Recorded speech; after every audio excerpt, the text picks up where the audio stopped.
Good evening, ladies and gentlemen. Welcome to this last council meeting in the municipal year. Could I ask everyone to note the fire safety instructions? That on hearing the alarm, you should leave the chamber via the double doors at the back, exit the building through the main entrance and congregate in the car park.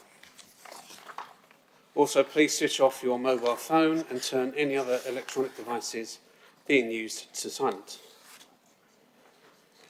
I would like to remind everyone present that this meeting is subject to an internet webcast recording where the proceedings can be capable of repeated viewing. If you are seated in the public area of the council chamber, it is likely your image will be captured by the recording cameras and result in your image becoming part of the broadcast.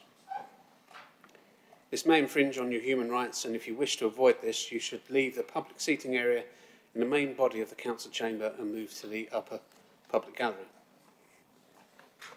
If members for any reason are not present for the whole debate on an item, you should consider and seek advice as necessary on whether it is appropriate for you to vote on that item. I'd also request that members ensure that they are familiar with the procedural rules concerning points of order, personal explanation and point of information or clarification, which are set out on page 3 of the agenda, and remind them that the proposer of a motion may speak for 5 minutes to introduce the item. The seconder may speak for 3 minutes, which may be reserved, and other speakers for 3 minutes.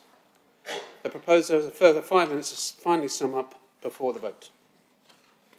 Can I ask members to please refer to a page number and allow time for us to find it before speaking?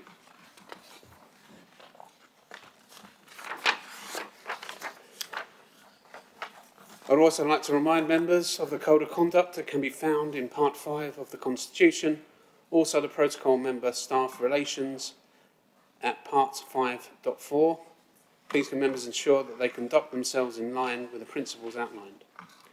Finally, please remain seated while speaking if it will cause you difficulty to stand. Item 1, apologies for absence. Apologies received from Councillor Murphy and Gelderbloom. Are there any others?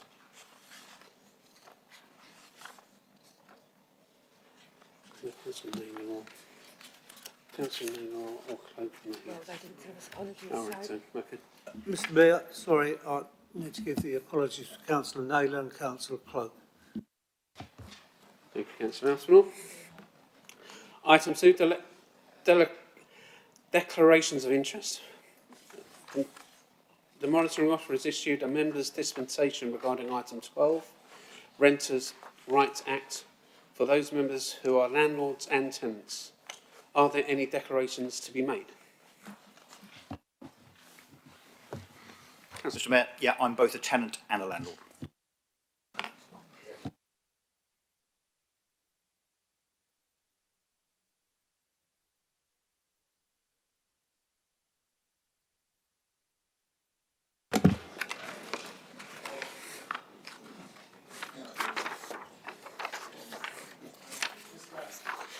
I'm also a landlord. Yeah, it's not necessary to make a declaration on that point because the general dispensation has been offered.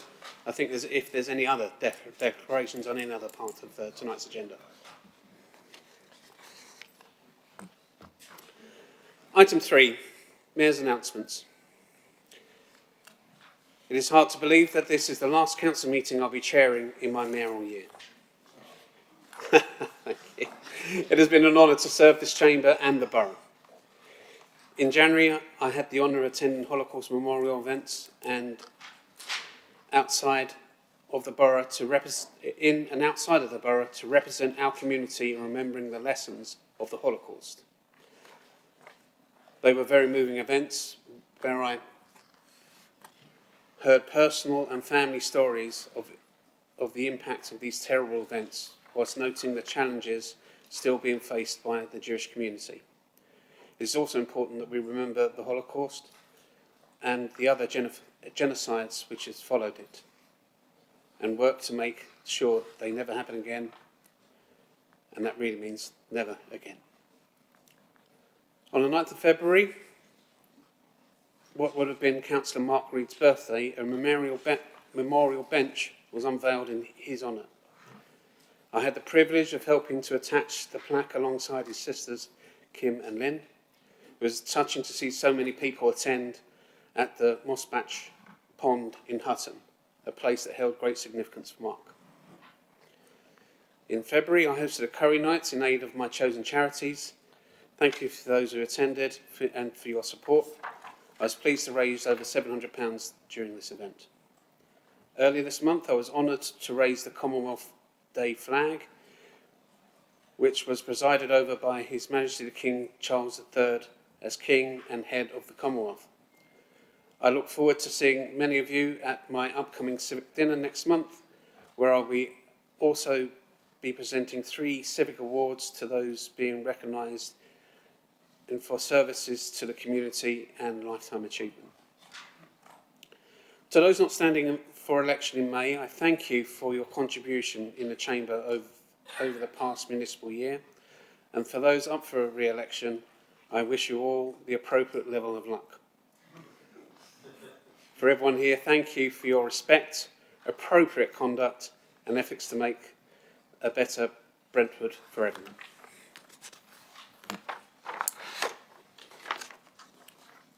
Item 4, minutes of previous meeting. Is it your wish that I sign as correct records the minutes of the council meeting held on the 11th of February 2026, which begin on page 7 of the agenda?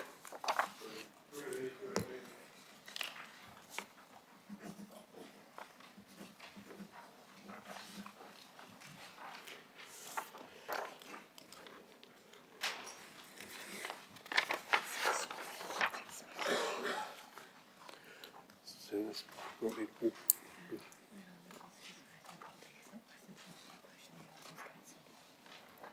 Okay. Item 5. Item 5. One question from the public was received. In line with the Constitution, if the person asking the public question is not present to ask the question when the item is called, the question shall be deleted from the list of questions to be asked. And if the person isn't present. Item 6, memorials or petitions. Are there any memorials or petitions to present this evening? No, thank you. Item 7, committee chairs' reports and members' questions. The period allowed for oral questions is 60 minutes. So, Councillor Aspinall, have you something to ask? Yes, Chair. Unfortunately, my fault entirely, there is no leader's report this evening. I was waiting, there was only 3 items on it, and 2 of them were verbal update to the chamber. I was waiting on a decision or not about LGR, so we all know the result of that. So is it okay with you, Chair, if I give my report verbally? Sorry, Chair, Mayor. Okay, so the first item on there was one that wasn't going to be just a verbal. It was, I met with Balfour Beatty in the Chief Executive's room, and they were telling us how and when they were going to start the work on the Lower Thames crossing. Now, it is something for one borough, isn't it? 15 years, 16 years ago, we were the beginning and end of the largest, at that time, engineering work in Europe, possibly the world, with the Elizabeth line. Now, the Lower Thames crossing starts in Brentwood, ends in Kent. But what Balfour Beatty told us that we're going to be starting anytime soon, this spring, and that one of the first projects that they were going to start was the breakout into the land from the M25.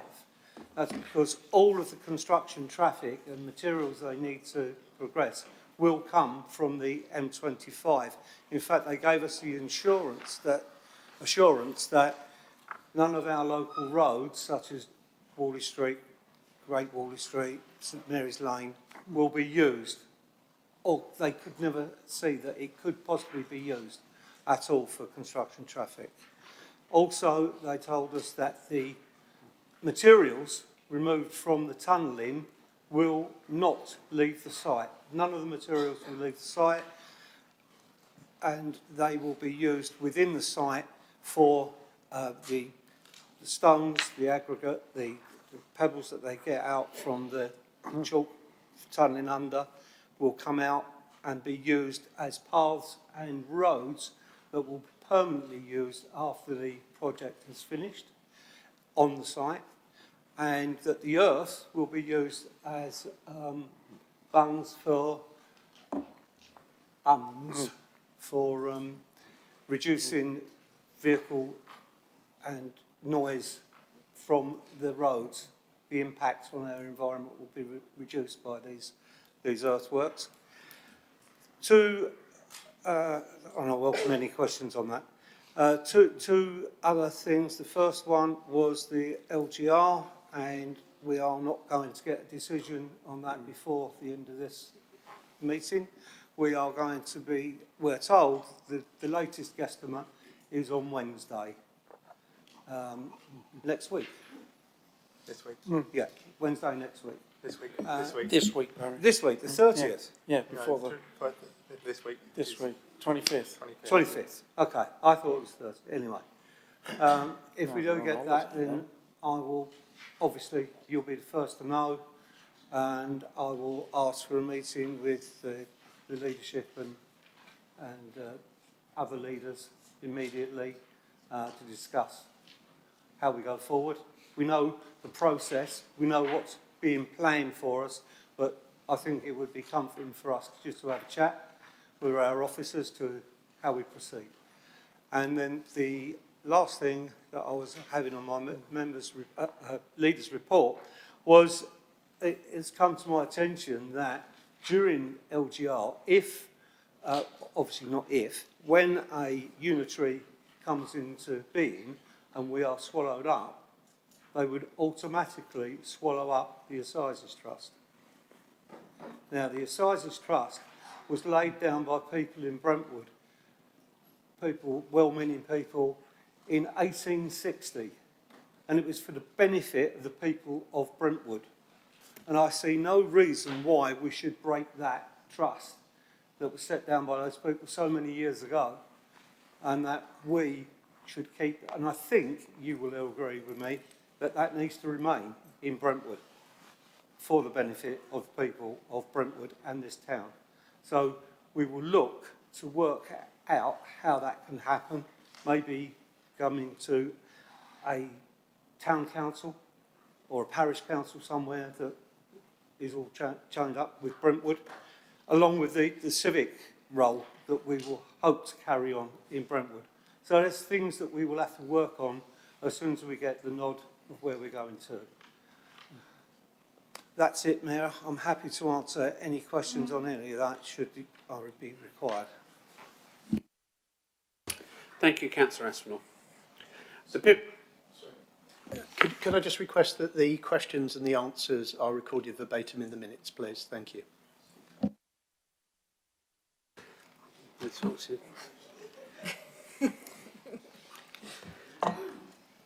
So we move on. The period allowed for written and oral questions is 60 minutes. 3 written questions have been received and written responses are published on page 3 of the supplementary agenda 2. 2 questions were received from Councillor Barber to the Chair of the Clean and Green Committee.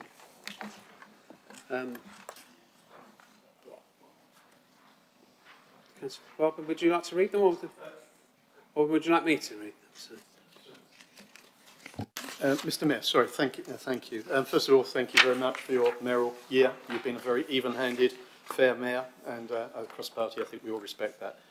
There were actually 2 questions, one to Clean and Green and one to Finance and Resources. So I don't know which one you want to take first.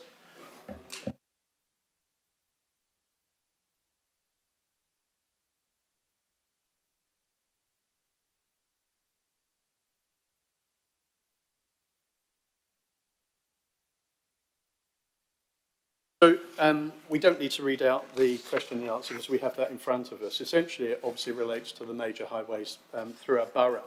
My supplementary question to the Chair of Clean and Green, following up on the written reply, is it appears that the frequency is no less than previous years. So why are we receiving so many more complaints about litter, particularly down the A12 and at the major junctions of the A12, over the last 12 months, more so than previous years? Thank you.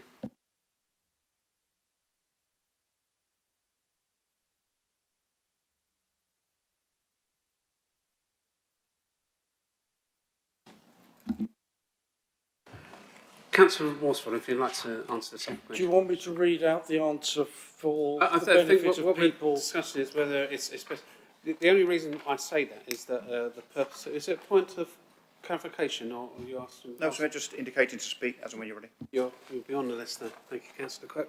It's just that for those with vision impairment, perhaps reading it for public record may be an appropriate act to have. So, and I'm happy to read them as they're printed within the.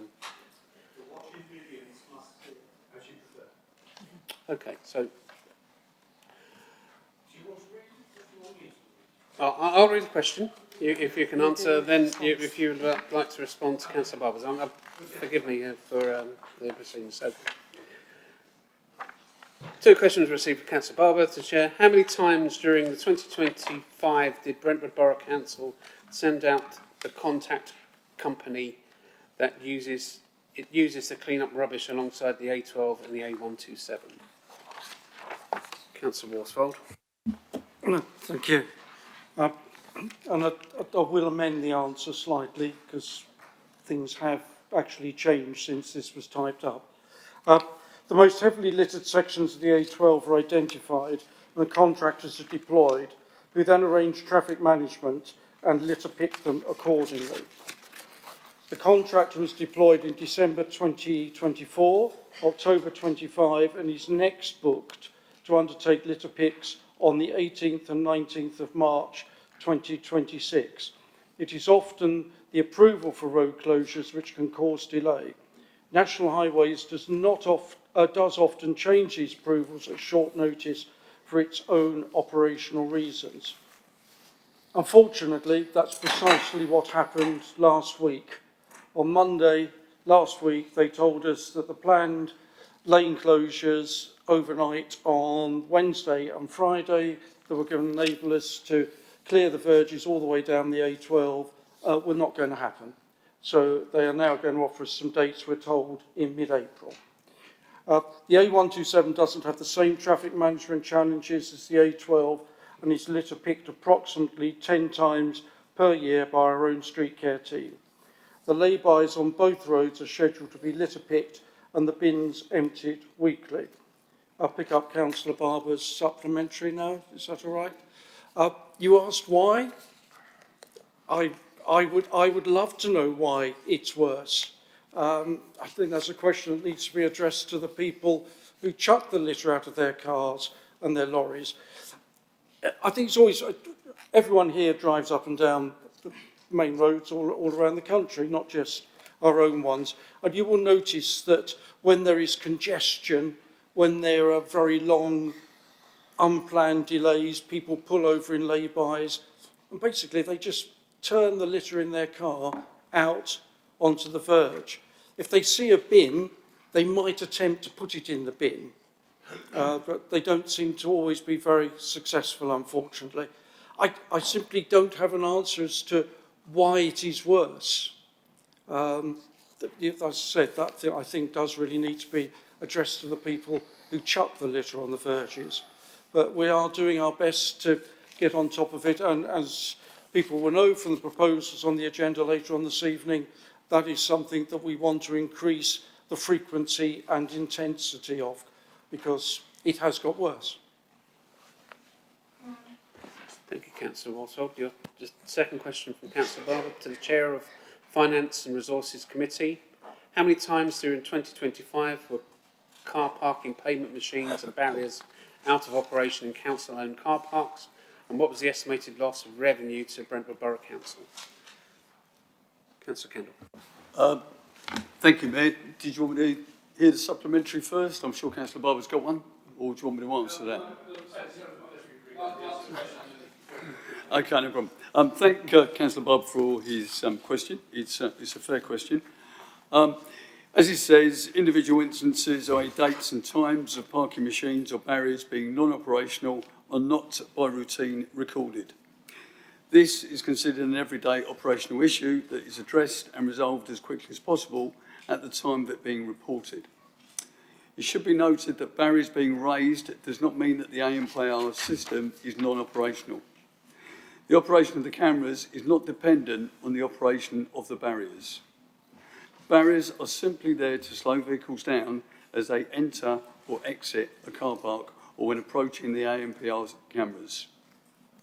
The cameras have remained operational since installation of the new system, and any time offline has been a decision that has been made consciously to benefit the facility user, i.e. free parking during the Christmas period. In terms of lost revenue, although a parking machine may be non-operational, users have still had the ability to pay for parking via the mobile parking app at the following locations: Hunter Avenue Car Park, Fryers Avenue Car Park, King George's Playing Fields, and the Town Hall North Car Park Saturdays and Sundays. Alternatively, for those sites with multiple machines, there has been the ability to pay an alternative machine at the same location. However, I am mindful of the importance of understanding the operational reliability and performance of the new systems we have put in place and the service in general. Therefore, I've asked officers to draw up a suite of KPIs for parking services to be reported to a future committee in the new municipal year, which will include reporting on hours lost due to the downtime of equipment. Thank you. Thank you, Councillor Kendall. Councillor Barber, do you have any supplementary questions? It's just a very quick one to thank Councillor Kendall for his reply. I think it will be a very good matter of course, to record outages of systems, but I would have thought that we could have come back with an estimate of lost revenue by actually working what hits our account on receipts for payments via all the methods. And then if you saw that a dip coincided with a known outage, it would have been possible to attribute it to that in all probability. I did only ask for an estimate, not precise numbers. But thank you very much for the answer. That was a fair answer. Thank you. I thank Councillor Barber for his additional question, and we've noted the points he's raised, and we will look at those going forward. Thank you. One question received from Councillor Russell to the Chair of Assets, Strategy and Projects Committee. Question regarding the implementation of Article 4, directions of 4 high streets. Our high streets serve as an economic and social heartbeat of our local communities. However, recent changes to permitted development rights have made it increasingly easy for developers to convert vital commercial units into residential dwellings without the scrutiny of a full planning application. While the need for housing is acknowledged, the unchecked loss of retail and office space threatens long-term viability and character of our town centres. Such conversions are often result in fragmented high streets, reducing footfall and remaining businesses and frequently provided substandard housing that lacks adequate light, space or integration with local environment. To ensure a plan-led approach to local regeneration and to protect the diversity of our local economy, it is essential that Council retains the power to assess these changes and use against our specific local policies and design standards.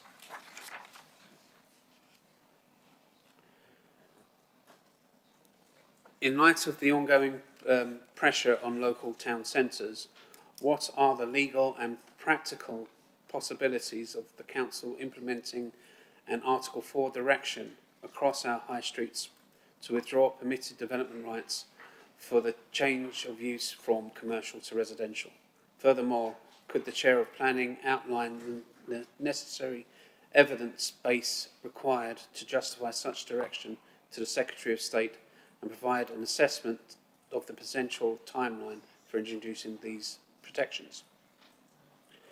Councillor Gareth Barrett.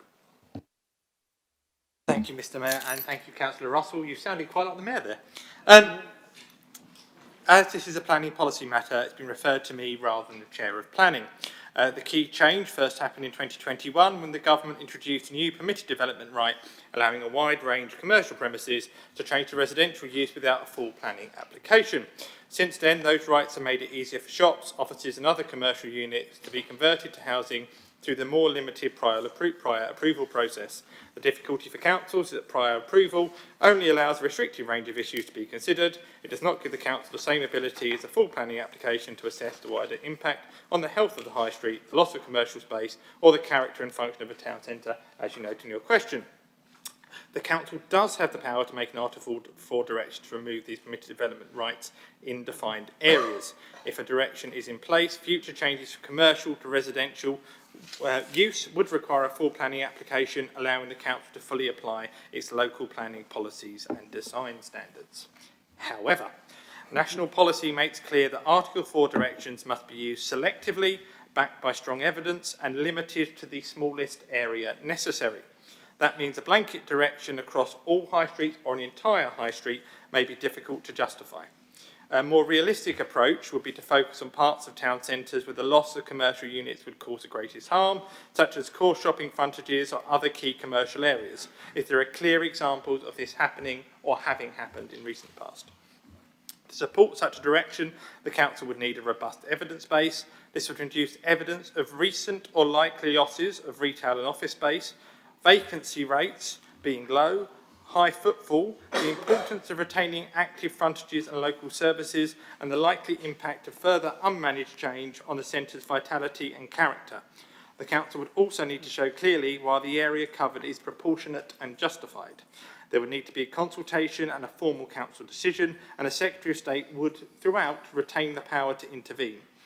In practice, to your question on timelines, if the council wished to pursue this, a realistic timescale would be around 18 months to 2 years, reflecting the work needed to prepare the evidence base, carry out consultation, complete the formal process, and prudently also give 12 months notice before the direction takes effect to avoid potential compensation liability claims. So in summary, an Article 4 direction is legally possible and may be a tool for protecting the vitality of our high streets, but it would need to be carefully targeted, properly evidenced and brought through a robust and quite long process. Thank you. Thank you for that response. Councillor Russell, do you want to do something? Thank you.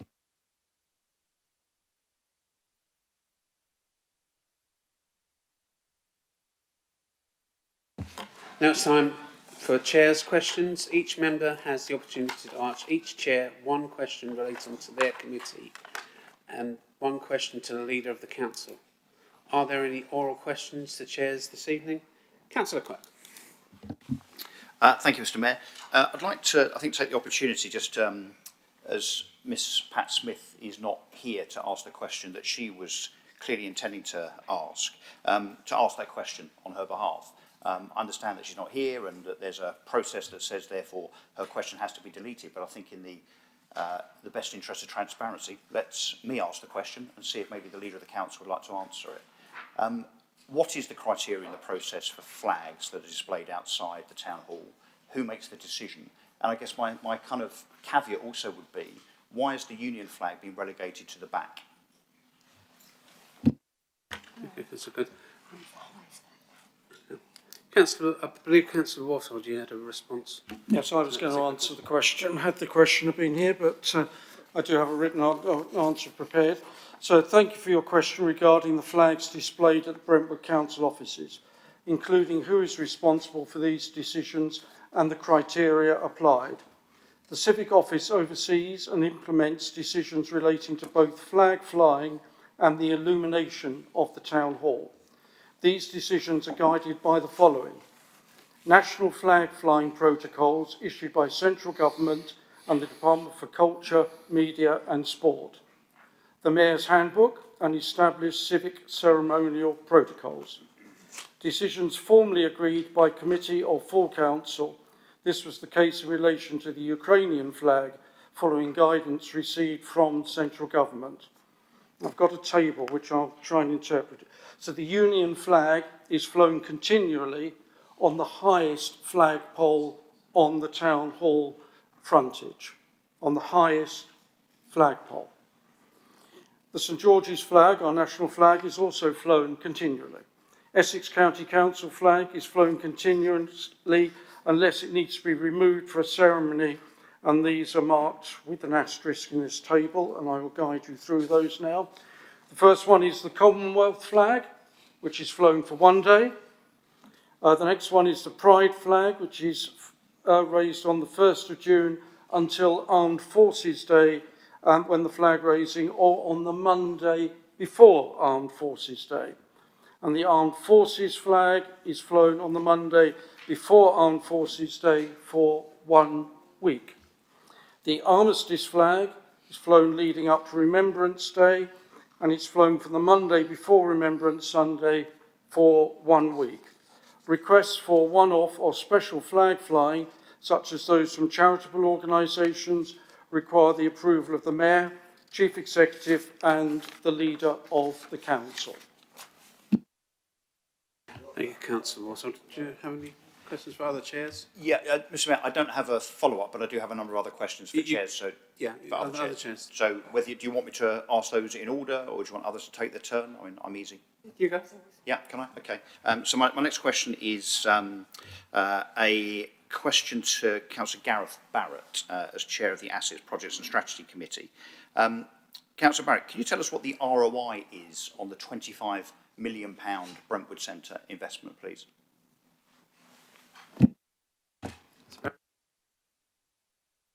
I will have to confirm in writing the exact amount to you rather than giving you a poor figure. And I might have the officers to assist me on the exact figure in front of me. But it will cover the equivalent of, although we're using our own capital, it is designed to cover the cost of a loan, which would be around 4.something%.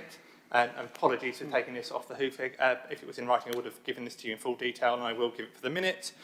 So it would cover the equivalent of if we were to borrow the money, and also has an increased return from everyone active in terms of the fee they pay. So it is a successful commercial operation for the council. It returns and covers its capital costs. And the reason we have costed the project in this status and set that envelope was that we don't want a situation that you will remember from when you were a councillor with me this side of the chamber, where the Brentwood Centre effectively was unsustainable.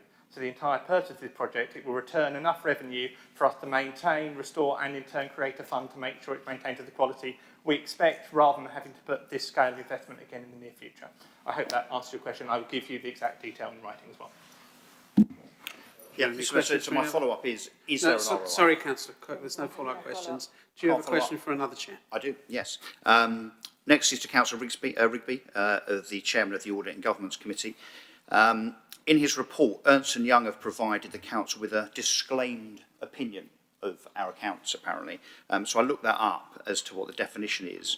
And the definition of that is that the auditor cannot obtain sufficient evidence to form an opinion on the financial statements of this council, often due to significant delays or incomplete records. The auditor is essentially stating, therefore, that they cannot verify this council's accounts, which is a serious breach of financial governance, it says.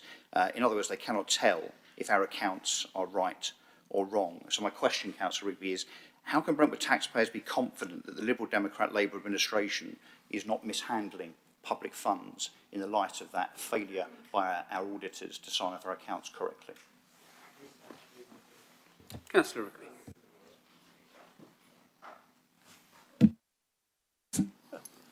Thank you. I'm happy to answer the question. Accounts have been disclaimed not just by this authority, but authorities all over England and Wales following the pandemic.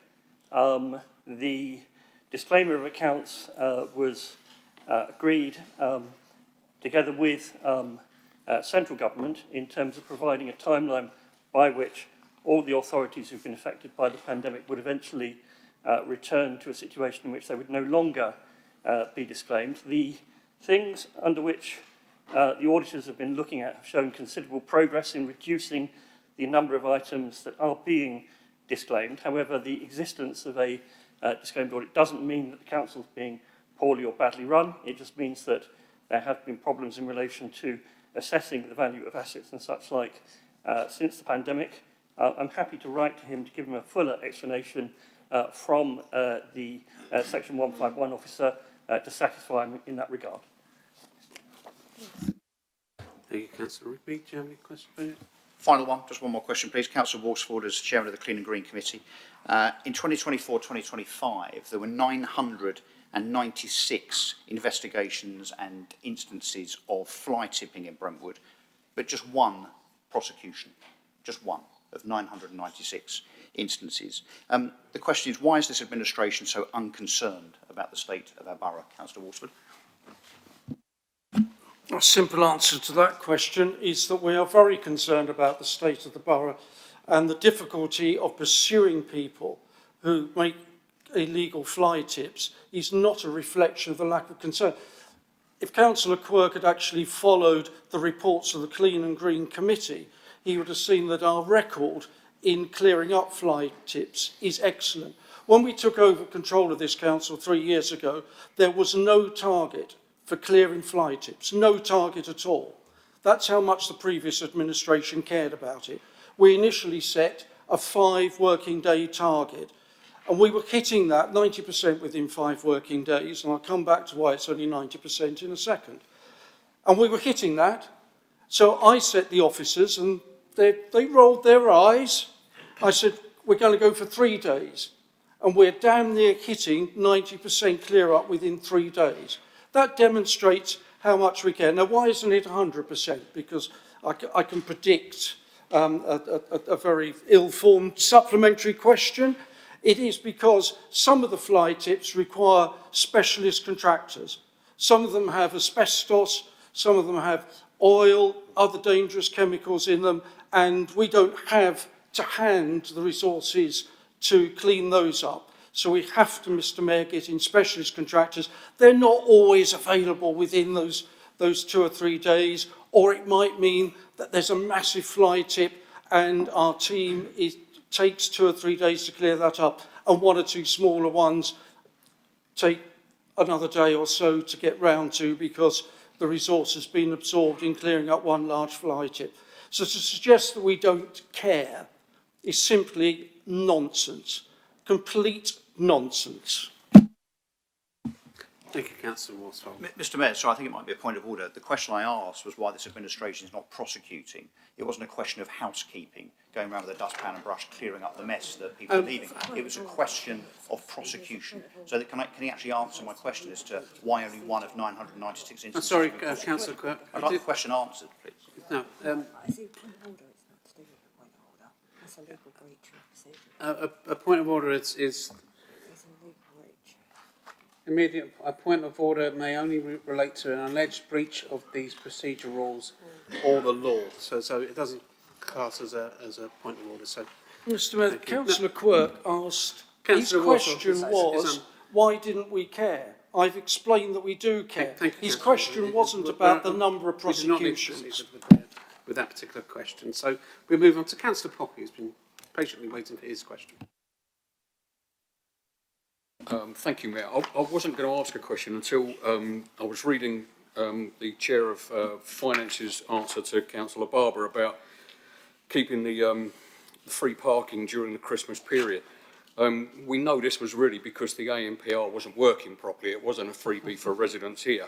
So my question is why did we actually open or start the ANPR the week before Christmas or a couple of weeks before Christmas when it was our busiest time?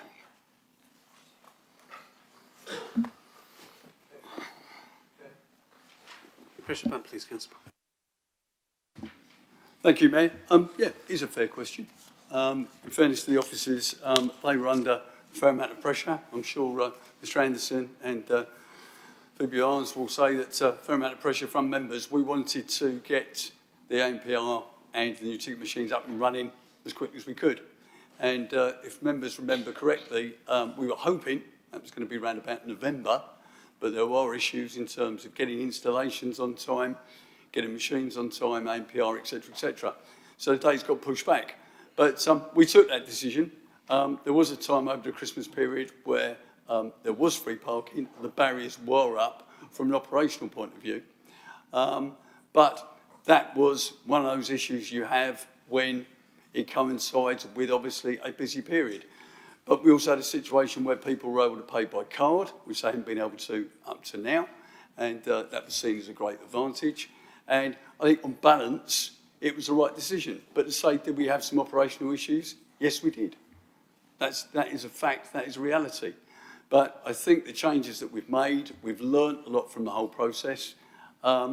We've made a number of changes since. We've now got the two-way turn-in now in William Hunter Way. That work's now been completed, which I think is a real bonus because one of the issues we had at Christmas is you could only literally turn right down William Hunter Way towards Western Road, where you can now turn left into William Hunter Way.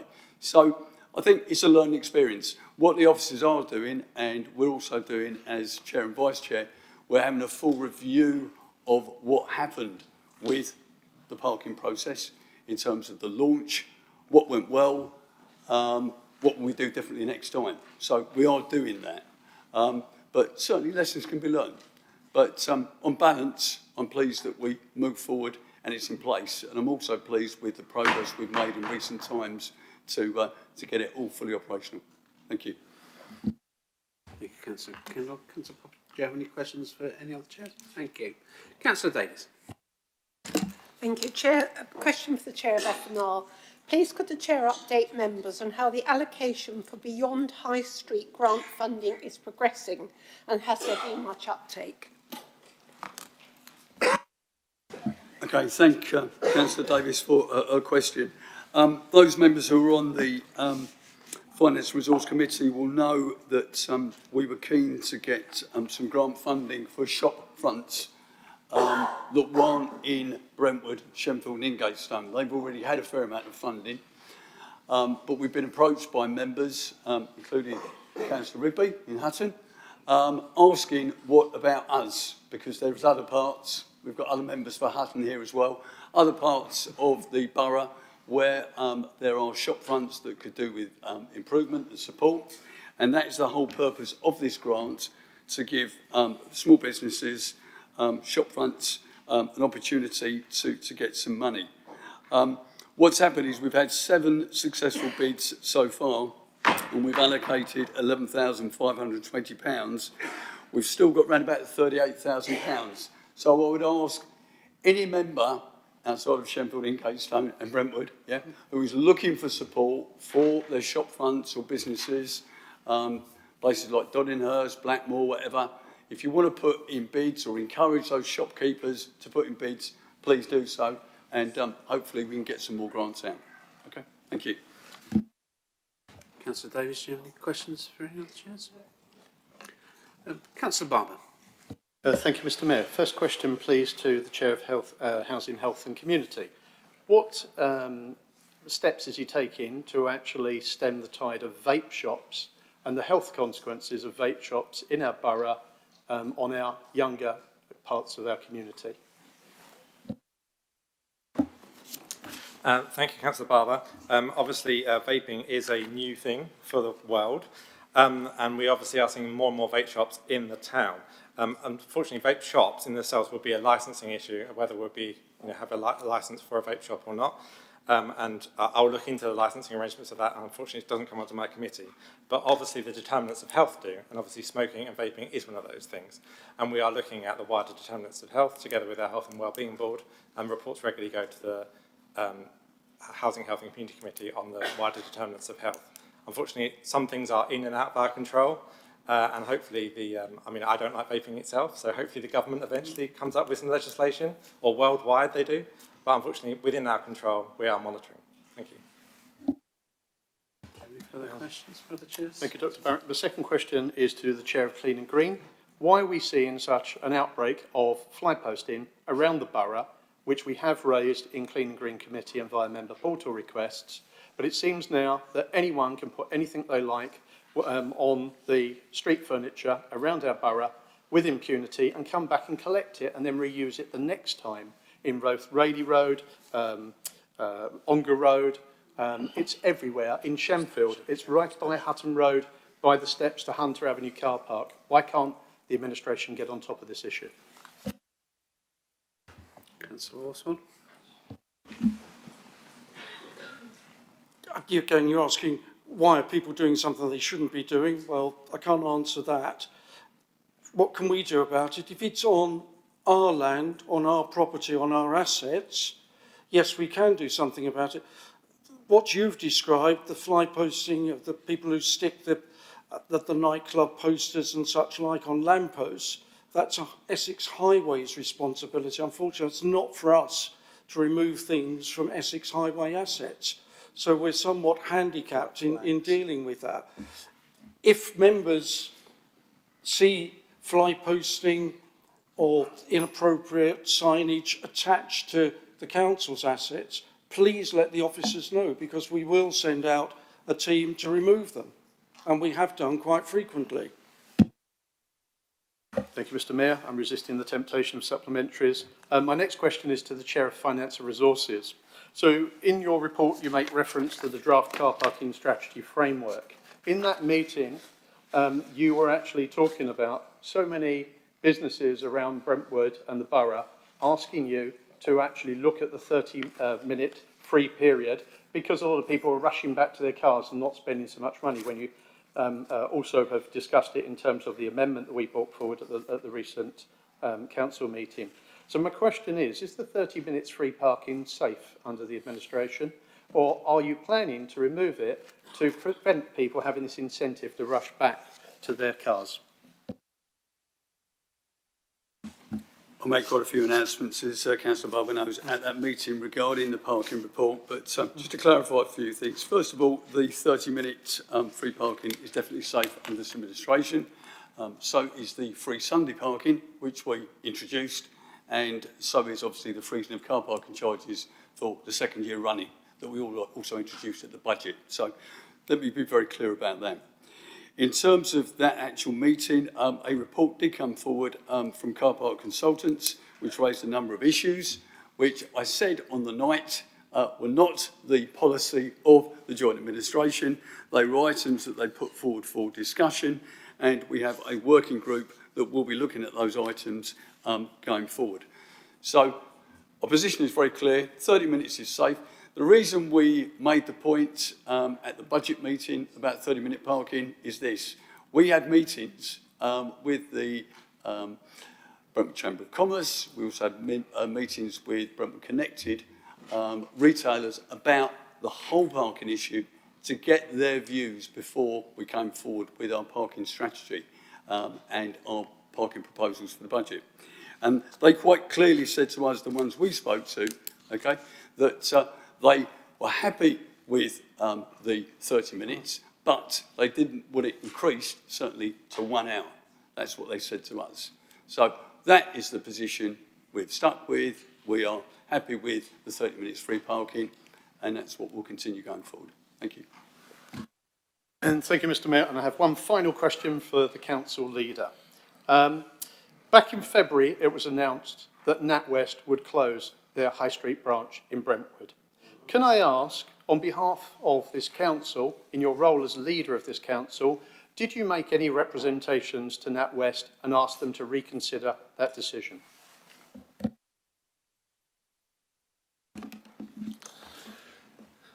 Representations were made to NatWest by this council. Cannot say in public what those discussions were around or any outcomes. But if would like to take this offline, or when we go into pink, certainly we'll be able to inform you. Councillor Kendall, did you? Point of information, Mayor, a letter was sent by this council. I sent a letter from this council, okay, as Chair of Finance and Resources, but also with responsibility for economic development to NatWest against the closure of the NatWest branch. Okay, that was sent. Thank you. Right. Councillor Hurst first. Sorry. Yeah, thank you, Mr. Mayor. Question for the Chair of Finance and Resources. In the light of his response to the question asked by Councillor Barber, could the Chair explain why, if we were intended not to endorse but only note the recommendations of the independent consultants, his original recommendation, which we had to amend, was that we should endorse the recommendations of that consultant? The reason why it was changed on the night and a suggestion came forward from members was to give complete clarity in terms of the situation, because some members wanted to interpret things a certain way, and I felt that the suggestion that came forward, I think it was possibly from Councillor Barrett, correct me if I'm wrong, but the suggestion that came forward was a sensible one because it clarified our position in terms of what we were doing going forward. Okay? So, that's it. Thanks, mate.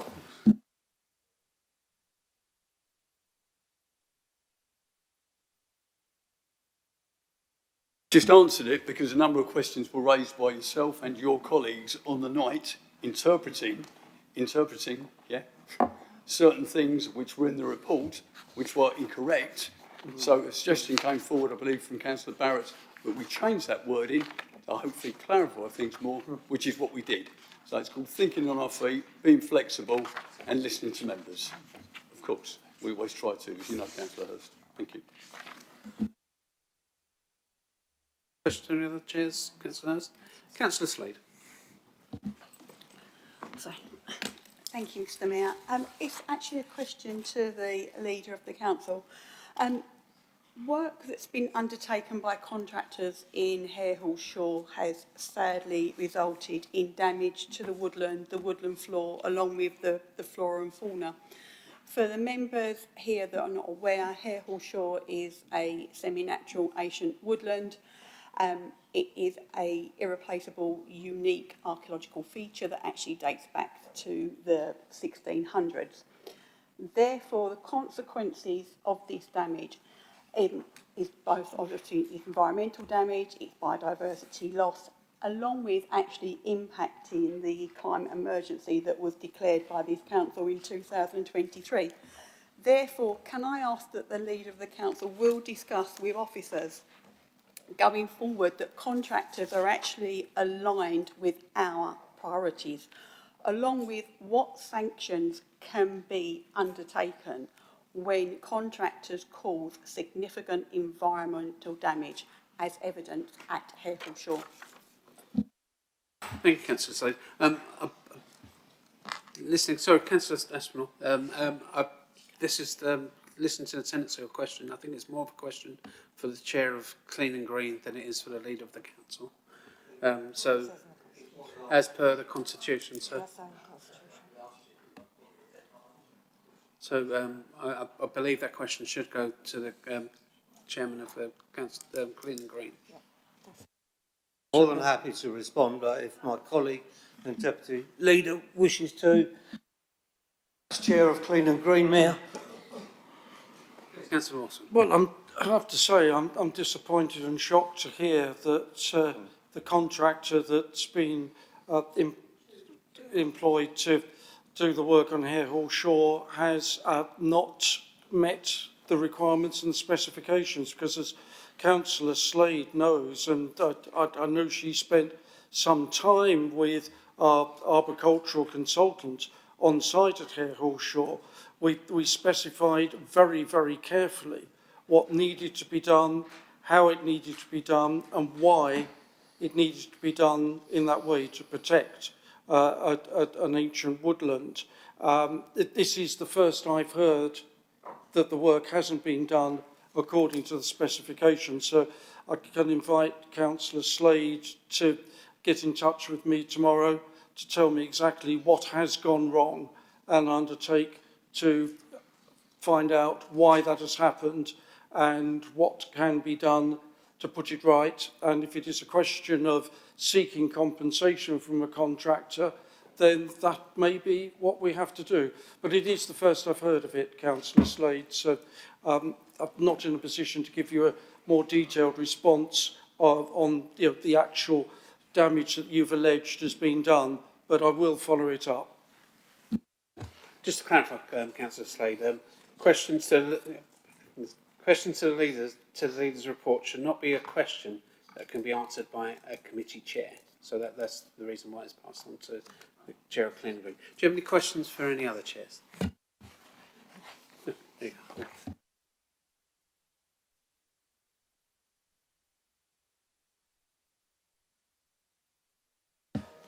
Councillor Marsh. Thank you, Chair. I have a question either for the leader or for Councillor Worsfold, who's just answered the last question. But should we not be slightly concerned that it's taken a member to bring this to our attention and not the office that should be supervising the contractors? Councillor Worsfold.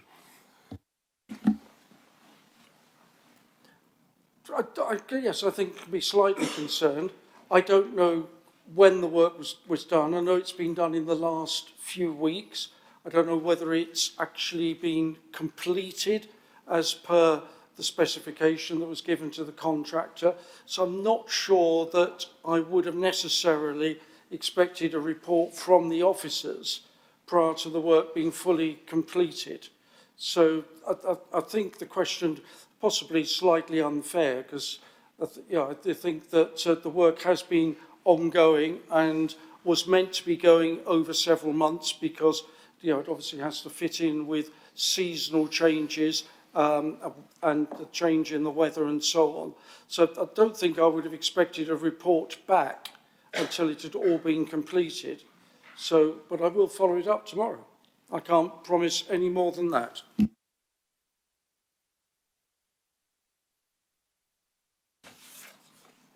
Don't believe we have any further questions. So thank you. So we move on to item 8. Appointment of a Tier 2 Chief Officer. The report begins on page 3 of the agenda supplement 2. Mr. Stevenson, anything to add? Thank you, Mr. Mayor. Members, you have a report in front of you regarding the appointment of Tier 2 officer. As you can see, there's a confidential appendix. Hopefully, we don't need to go into that. We've obviously got that details in front of you of Appendix A. Tonight, there's 3 recommendations on the report. I'm more than happy to take any questions if required. Thank you, Mr. Stevenson. Councillor Aspinall, will you move recommendations, please? You have 5 minutes to speak. I certainly will, Mr. Mayor. I've known Mr. Campbell for an awful long time, almost since the time he joined us, possibly was. And through that time, he's evolved throughout the whole of the council system, and I think he's an extremely capable person and one that will be able to undergo this role without any problem. Well, probably there will be loads of problems, but I'm sure he'll be able to overcome them. Thank you. Do you have a seconder? Councillor Russell, I believe. Yes, Mr. Mayor, I'll second that. Do you require to speak? Or I'll remain reticent over the interview stage. I was a member of the panel, and I'm not sure what I could say, what I can't say. But what I would say is that the applicant shined throughout, and it's just testament to what he believes in, what he thinks of this organisation, how he'll go to any lengths to do a great job for us, and I fully commend him. Thank you. Councillor Gareth Barrett. Mr. Mayor, I want to confirm, as the chair of the joint appointments panel, that it was the unanimous recommendation of all those present at both councils that the appointment of the officer, as noted in the appendix, to strategic director is made. It was I wouldn't necessarily say an easy decision, but it was a relatively straightforward one in that sense. And in turn, I would like to thank my fellow my panel members, Councillor Russell and Councillor Rigby. We were quite vigorous in the process, and it was a successful outcome, I believe, for the individual. And in general, as noted in the report, Paul Brace was also recommended for the permanent appointment, which was made by the Chief Executive in line with protocols. And again, that was absolutely unanimous across the panel, and all of us agreed both the applicants were highly qualified and an excellent success story of both, in one sense of building our own, and in one circumstance of building someone in the interim who's really grown and added to our team and to our service across the borough of Brentwood, and indeed to the district of Roxford to a lesser extent. So I heartily recommend to members that they support these appointments. Thank you.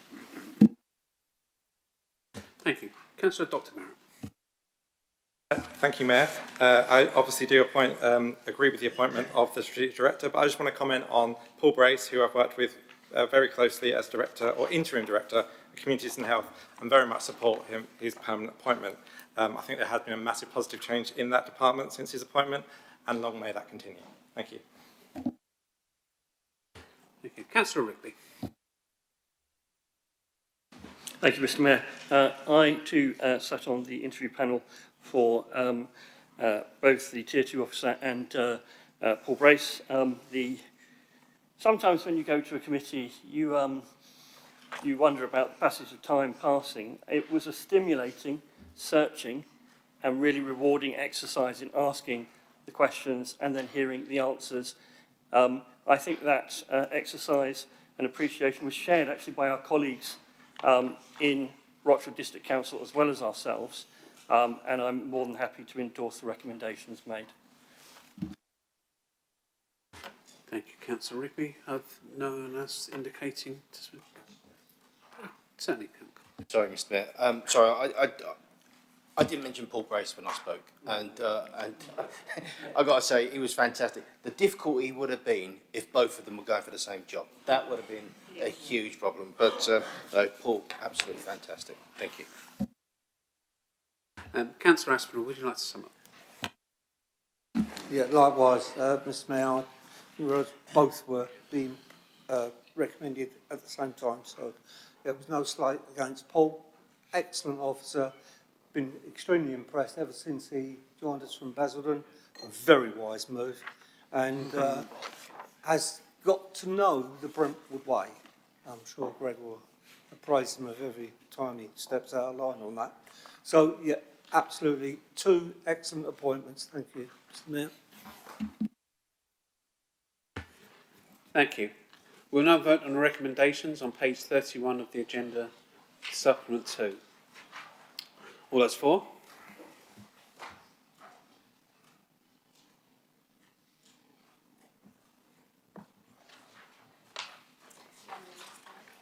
Thank you. Mayor, the motion is carried.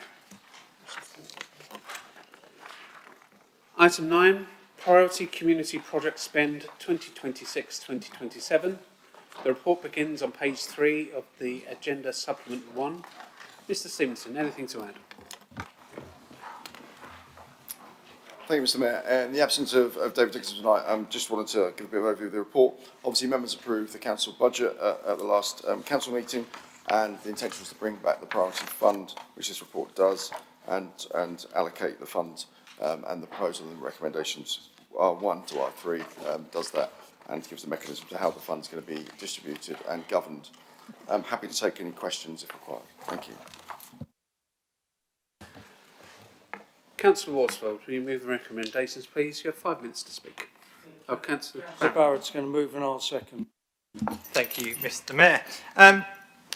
Thanks to the financial asset and treasury management approach taken by this administration, at last month's budget meeting we were able to bring forward one of the largest capital programmes in our history across both our general fund and housing revenue accounts, while increasing investment in street cleaning, recycling, CCTV, community transport, sustainability, communications, freezing car parking charges and so much more.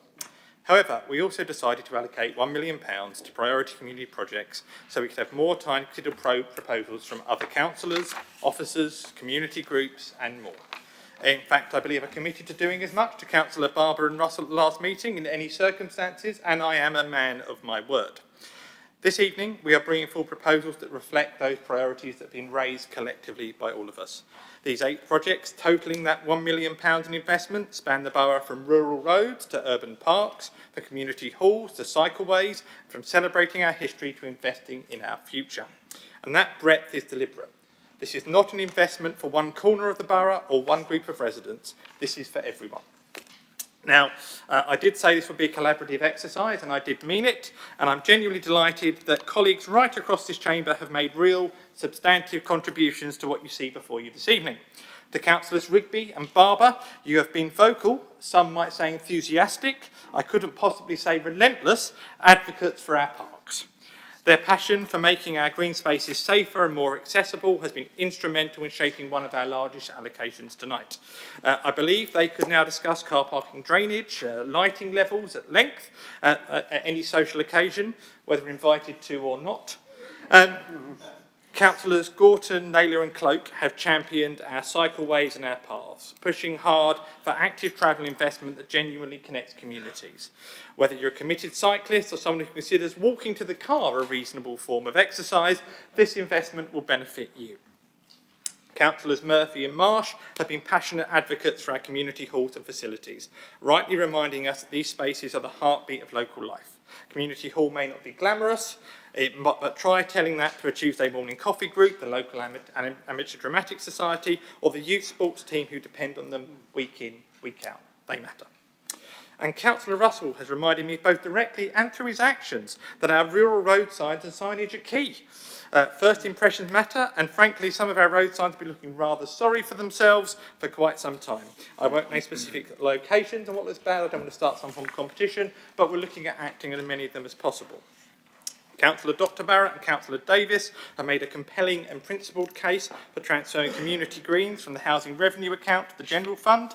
It is simply not fair that housing tenants and leaseholders should bear the cost of maintaining green spaces that the whole community enjoys. This allocation puts that right. And I also want to take a moment to pay tribute to former Councillor Mark Reed. It was Mark who first proposed celebrating the 800th anniversary of Brentwood's Market, a wonderful idea that speaks directly to our identity, our heritage, and what makes this borough genuinely special. It's entirely fitting that his contribution be formally recognised as this work moves forward. Good ideas don't expire when people leave us, and this is proof of that. Taken together, these 8 projects address what residents consistently tell us matters most: cleaner streets, safer parks, better maintained highways, improved community spaces and active travel options. They are deliverable, fully funded and do not create unsustainable ongoing commitments. My colleagues will speak to the individual proposals in detail, so I won't steal their thunder. What I will say is this programme represents sound financial management, creating real, visible community benefit. It represents a council that listens to residents, to officers and to colleagues across this chamber. And it represents a council that, even with local government reorganisation on the horizon, continues to invest in this borough and the people we are proud to serve. I also briefly flagged that this report doesn't just deal with tonight's 8 projects. We also ask members to approve in principle a further set of priorities to be progressed if and when additional funding becomes available, whether through savings, asset disposal or new sources. These include further investment in our key asset projects, improvement in our borough's gateways, the arrival points at train stations and boundary signage that shape that all-important first impression, and a community energy fund building on the promising pilot at Seymour Fields to create more community energy and lower costs to community groups and for individuals. These are not commitments tonight, but they are priorities. I want members to be aware that ambition does not stop at what we've got written down. This is the beginning of our story. It is not the end. I ask members to support the recommendations. Thank you. Brilliantly timed, Councillor. Second, Councillor Worsfold. Thanks very much, Mr Mayor. I want to start by emphasising some of the key points just made by Councillor Barrett. We genuinely see this as a collaborative exercise. We're not claiming credit for all of these ideas. They're shared ideas, and it's going to be a shared delivery to make our borough a better place. We have taken many of the proposals put forward by members on both sides of the chamber, especially during the budget setting, but we've applied some principles to those. Top of that list has been that however we decided to shape these priorities, they had to be applicable to the whole borough. We didn't want to make these priorities restrictive by making them ward specific, although we have flagged where we think some specific local priorities sit within them. We also wanted to ensure that they would be deliverable in the current financial year, fully funded, and as Councillor Barrett stressed, do not contain any potentially unsustainable ongoing commitments. I want to highlight just a few of those that make our borough a cleaner, greener and safer place. We've made great strides on that front over the last 3 years, but we can now go further. Over the last year, we've deployed over 80 new or replacement waste bins. These have made our streets, shopping centres and parks cleaner and more welcoming. But we want to continue with that, and we want to do more with new benches, enhanced planters to provide colour and bring a little nature to our high streets. And we saw the benefits of the Gunbusters deep clean of some high streets last year. We want to get them back and do more across the borough. We've also seen the benefits of the renewed rural roads litter clearance programme. Let's make sure this isn't a one-off, but can be sustained and extended.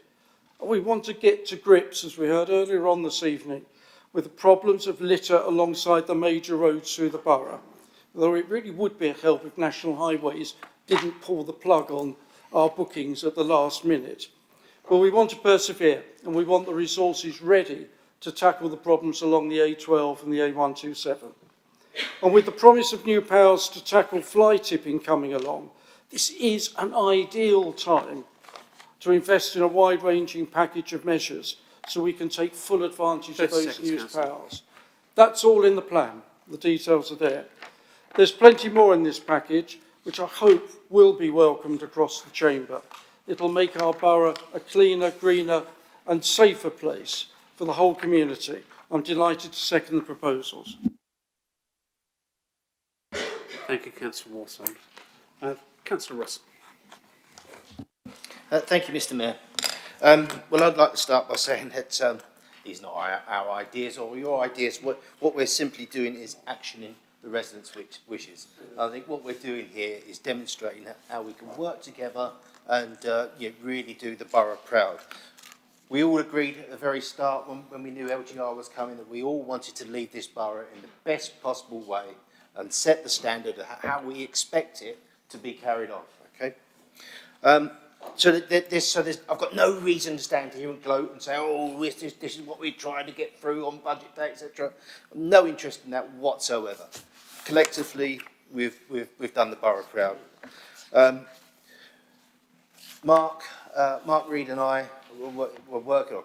Mark asked me to work on a motion for him in relation to the feast day, and I put it to you guys. And you know, it wasn't the right timing, but you said you would look at it. You have done. All credit to you. It's fantastic. And you know what? That's what keeps me warm at night. That's what keeps me warm at night, when we get items like this come to this chamber and we are able to work for our residents together. There will be some challenges, particularly around the gateways, and that's purely because we don't have ownership of it all. You'll find that some of it owned by Network Rail and some of it's owned by us, and so that's why you go down the Brentwood station and you see the railings on the left-hand side with all our flowers up. They look great because we own them, but on the right-hand side, Network Rail own them. That's where you get all the litter and detritus and the flaking paint and all sorts. So that's where the challenges will be on the gateways. But working together, we'll get it done. Thank you, Mr. Mayor. Thank you, Councillor Russell. Councillor Dr. Barrett. Thank you, Mr. Mayor. Mr. Mayor, these projects reflect what residents told us. They want cleaner streets, safer parks, stronger enforcement and improved community facilities. This package is a direct response to that feedback. I particularly welcome the dedicated investment in community safety. The £100,000 package for stronger fly tipping enforcement, joint action days with the police, data-led antisocial behaviour patrols and improved evidence gathering responds directly to the concerns residents raised about crime, nuisance and environmental offences. This is not symbolic investment, it's operationally meaningful. A dedicated enforcement officer, targeted ASB patrols, joint action days and modern tools like drone-supported evidence capture is a serious response to serious issues. I also welcome the significant investment in safety and accessibility of our parks. Safer, better lit and more accessible parks are a major wellbeing issue, especially for families, young people and women. I strongly welcome the investment in upgrading our parks so that they remain safe, inclusive spaces. And Mr. Mayor, these measures go beyond just safety. Cleaner streets, safer parks and improved paths all contribute to a healthier, more active community. This programme supports not just safety and cleanliness, but the well-being of residents of all ages. Turning to greens and verges, I strongly support the proposal to transfer these areas from the HRA to the general fund. These spaces are not just solely used by tenants, they are enjoyed by the whole community and in many cases now surrounded entirely by privately owned homes, following right to buy. The idea that only tenants should bear the cost of maintaining these areas that benefit everyone is neither fair nor sustainable. Moving them to the general fund ensures the cost of upkeep is shared appropriately by all that use them. This investment will allow full reinstatement when required, provide year one maintenance and enable public spaces to be managed consistently and transparently. It also protects the housing revenue account, allowing it to focus on its core purpose of improving homes, estates and services for its tenants. These are visual improvements that will be delivered ahead of local government reorganisation, ensuring Brentwood goes into the transition with cleaner streets, safer parks, improved facilities and a fairer funding model for our shared spaces. I am happy to support these recommendations. Thank you. Thank you. Councillor Barber. Thank you, Mr. Mayor. I'd like to echo many of the comments I've just heard from both this side and the administration side. It's great to see a lot of the suggestions that we made, which did come from our residents talking to us and requesting it. So we're going to have a lot of commonality across the chamber. I'd like to echo what Councillor Russell said about working cross-party. I think you've seen tonight something very positive come out of this, and I really would like to thank Dr. Barrett. Dr. Barrett, the other Barrett, they're both doctors, aren't they? But coming back on his promise and his commitment to bring this forward, it isn't just about Hutton Recreation Grounds, although Councillor Patel and Pound and myself will always be advocating for the residents who live in that area, whether they're from Hutton North, Hutton East or Hutton South or elsewhere in the borough, because there is a feeling across the borough that King George's and the Brentwood Centre get all the big ticket items, all the investment. And one of the reasons we feel so passionately is we've got a community centre and we've got a park with not many benches, unless you want to sit within the play area, which is difficult for some people to do.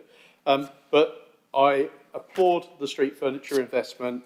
I applaud looking fairly across the borough at where we need to make sure that we have lit pathways late at night, so no one's going to be attacked or threatened or feel intimidated walking across there.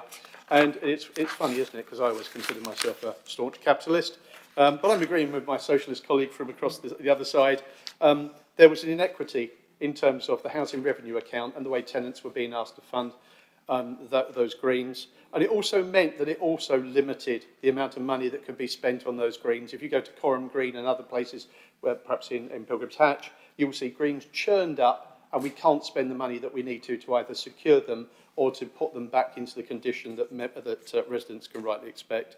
And I think it was great that you mentioned Councillor Reid, the late Councillor Reid tonight, because this is very much in the spirit of what he would have endorsed, and he definitely would have voted for it. So I have no hesitation. It's practical delivery, cross-party, not flagpoles. Thank you. Thank you, Councillor Barber. Councillor Kendall. Yeah, thank you, Mayor. As members will remember, we had quite a lively budget setting meeting, quite a long one. There's a lot of things said, and there was some strong views expressed on both sides. And I think on the night, some people felt a little bit sort of slighted because they didn't feel they were being listened to, or their points were being taken on board. What I would say is I think this report shows that as a joint administration, we are listening. And that is important to listen. We've listened to members across the chamber because, contrary to some people's belief, there are some good ideas that do come forward across the chamber. We don't have them all on this side. Most of them. Not all of them. Not all of them. But no, I think it is a positive thing, and I think, in fairness to Councillor Barrett, I know he made that commitment to members on the night, but I think it was expressed by others. I think my only sadness is over the years, been on here 34 years. It's a shame we haven't had a bit of it in the past, but it's a good time to start. So we haven't had a great deal of that in the past. What I would say as chair of F&R, I do welcome the proposals that have come forward and certainly support recommendations R1 to R3. I would like to put on record my thanks to Councillors Gareth Barrett and David Worsfold for the work that they have put into putting these proposals together. It's fine talking about ideas, but it's actually putting them then down on paper talking them through with officers, but talking about what is feasible, what is deliverable as well. Because we can have loads of ideas, but we want to deliver this stuff. So big thanks to them.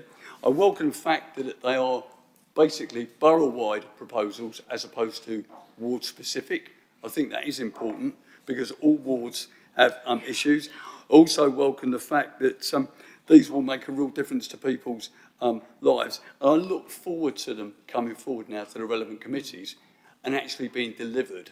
And I think we'll all take pleasure in that, seeing them come up to committee and actually taking the things forward.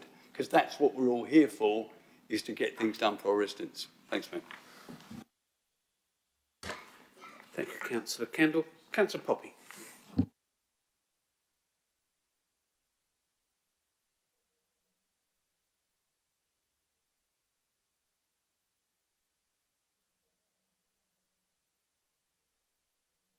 Right, Councillor, in lieu of Councillor Poppy, Councillor Rigby.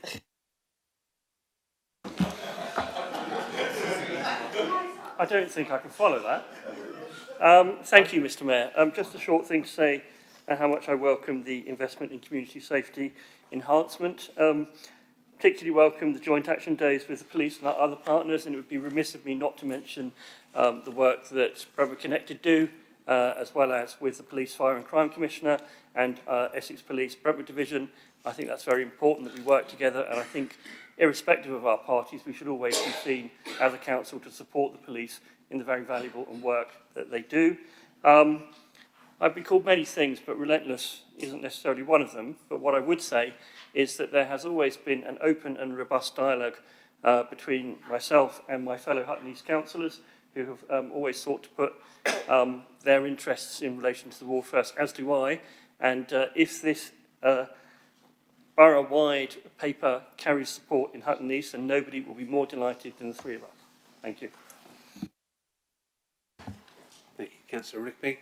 And since we have no one else to speak, including Councillor Poppy, we'll move to the vote on recommendations on page 3 of the agenda, supplement 1. Also, Councillor Aspinall.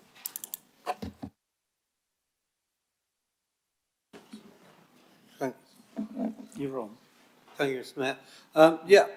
I endorse what everyone has said and contributed to this debate. The input from across the chamber and at committee level this year has been fantastic. I've attended virtually all of the committees this year and have been astounded by the amount of cross-party collaboration there's been, agreement. 2 assets meetings where entire committee meeting was unanimously voted. I couldn't believe it.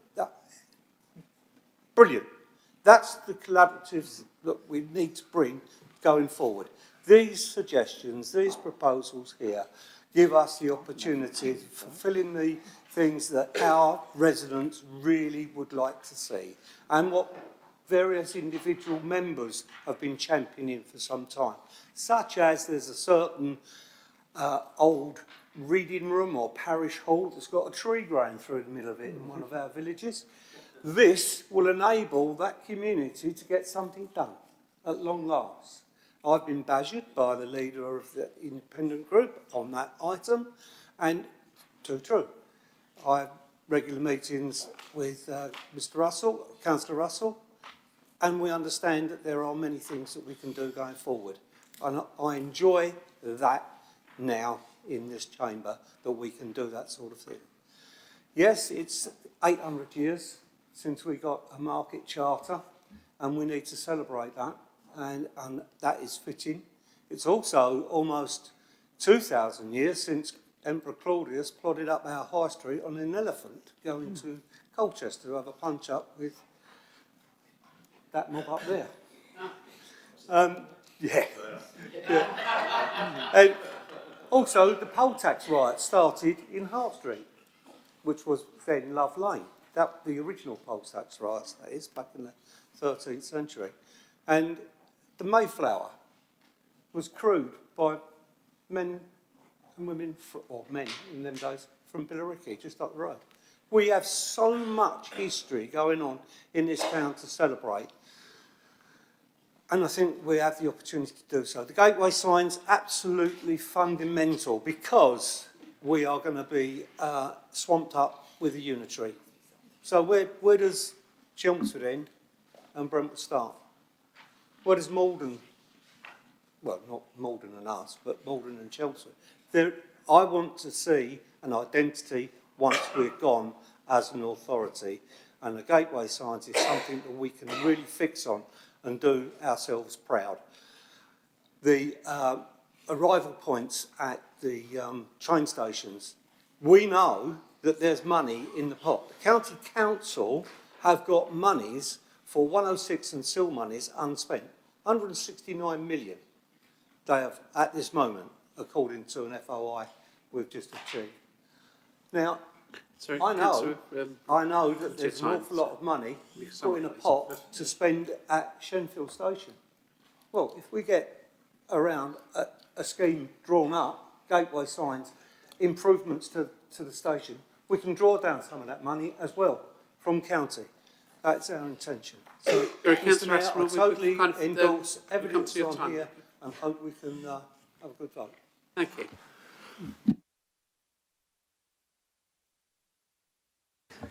Thank you. We'll now move to the vote on... Oh, Councillor Barrett. You have Councillor Barrett, is there some...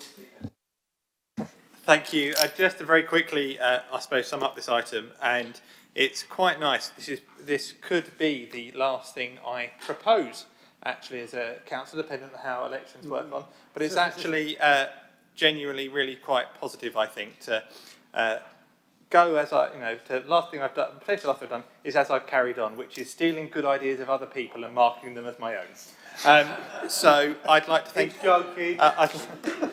I'd like to thank everyone who's actually brought forward suggestions, put them forward in a positive and open light, and actually continued to make the point, whether it's in a committee, whether it's in individual conversations, whether it's even in leaflets. I personally have taken them on board, and the idea of this is there is no monopoly on good ideas, and there never will be. And a good idea is something that you do if you have money. Right now, thanks to the financial management of the council, we have money, so we're spending it in the best way we think we can, which is collaboratively, collectively, and for the betterment of the Borough of Brentwood. So I hope members support this motion, these recommendations. Thank you. Thank you, Councillor Brown. We will now move to a vote on recommendations on page 3 of the agenda, supplement 1. All those for?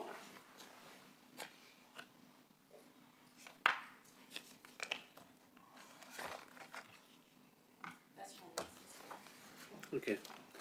The motion is carried.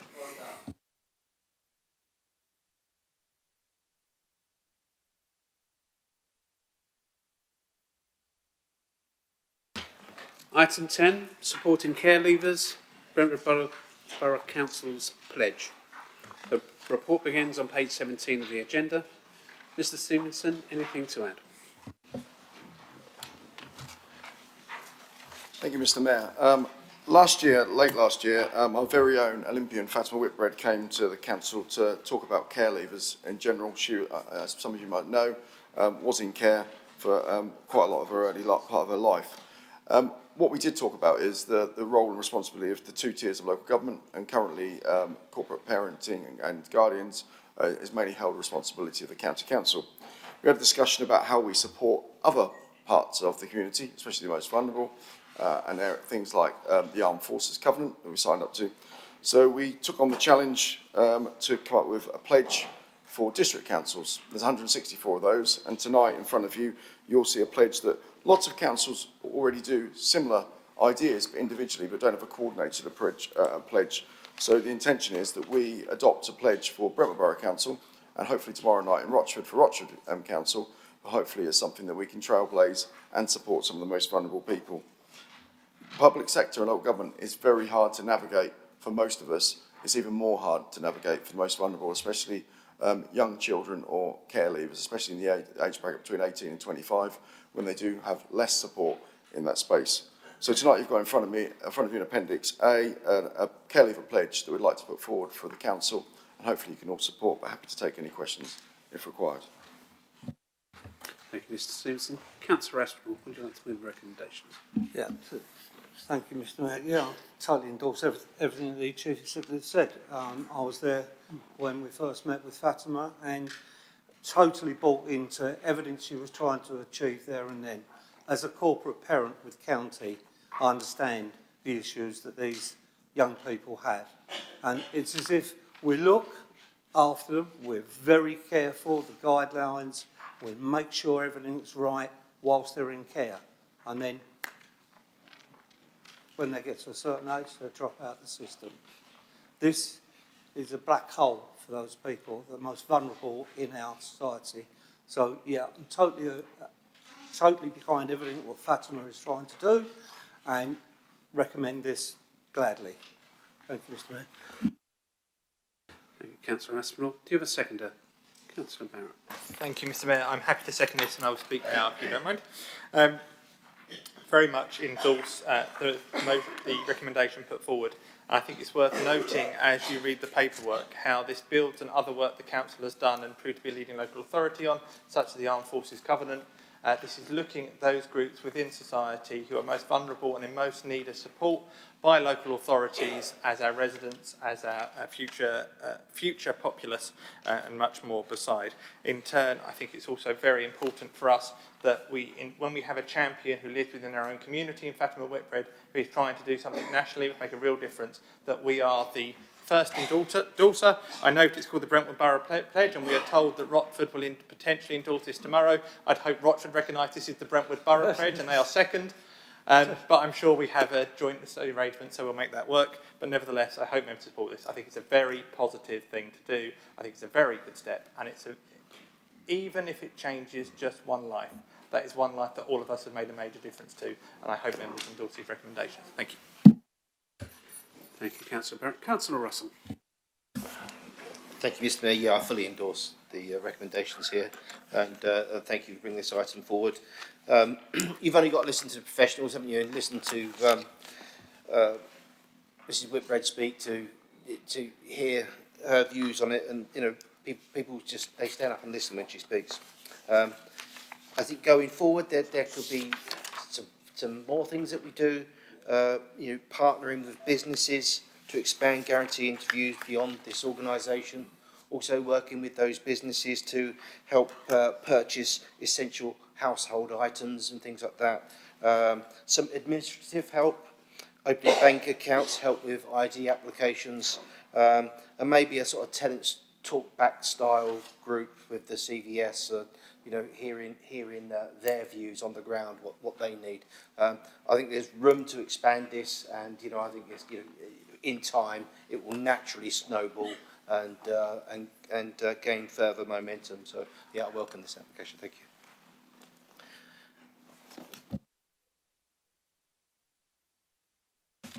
Thank you very much indeed, Chair, and I would like to endorse what's been said so far. I'm very proud of the fact that Fatima Whitbread is a resident of Ingatestone, quick plug, but also have had the privilege of listening to and working with her on a number of occasions and at Essex County Council.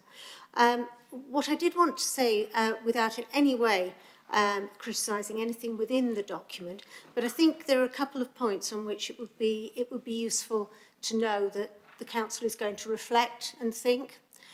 One of those is the problem of the single point of contact and what it will actually feel like. I have a number of people in a number of different organisations, including this one, who are supposed to have a single point of contact. But it doesn't really work. The first call may go to the switchboard may not understand what's meant by it. That needs to be cultural throughout the organisation.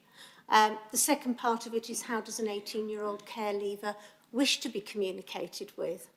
The third point is, are we going to be able to ensure the resource that provides for a genuine single person, which I think is how most 18-year-olds that I know, looking at this single point of contact type of issue, often in the vulnerable sector, really need to have. And it's a very difficult thing to provide in large organisations and corporate organisations. And the first moment that you're passed from pillar to post, as somebody put it to me the other day, is the moment at which you lose faith that you're being given anything other than a pie crust promise. So that seems to me to be a really important thing, and I would like to know, not now, but as we go forward, each time I'd like us to be thinking about what will the lived experience be of a single point of contact, because at that stage I think all can be well, provided that we watch for that particular issue. The second aspect of it is that I note that we say that there are no legal implications. And I just would like somebody to revisit that as we go along, because one of the things that immediately struck me, and it may struck the other lawyers in the chamber, was that we're talking about giving a guaranteed interview to people who are coming for jobs here who are in this category. And I think there are a number of tripwires in that as to what happens to anyone who might be also being interviewed and not being treated in the same way. And I would just like to know that we've been through those issues and that we've worked them through, rather than have a blanket, it's fine, because once I start thinking that there's something there that might not be fine, it starts to make me worry about the rest. So over and above all of that, I think it is simply fantastic that, as the leader said, we're not now talking about a situation where people will be left at the end of the day when they come out of the care system, that they will be left to their own devices, and that we will be seen to be offering them the sort of opportunities that will help to mitigate the circumstances in which they, through no fault of their own, find themselves. And that's what Fatima Whitbread has always said, so I would vigorously endorse it. So forgive me for the two small points of detail, and thank you. Thank you, Councillor Ragland. I'm not sure if there are questions that we need to address this evening, or there are operational concerns that will be dealt with in the fullness of the discussion. So they'll certainly be taken forward. Councillor Slade. Thank you, Mr Mayor. Upon reading this report, I have to say I find it disappointing that at the time of this report that the Chair of the District Council Network and the LGA are yet to respond to Fatima's Care campaign. Therefore, I am extremely proud that Brentwood Borough Council have engaged, and not only have we engaged, we are actually working together to create a charter.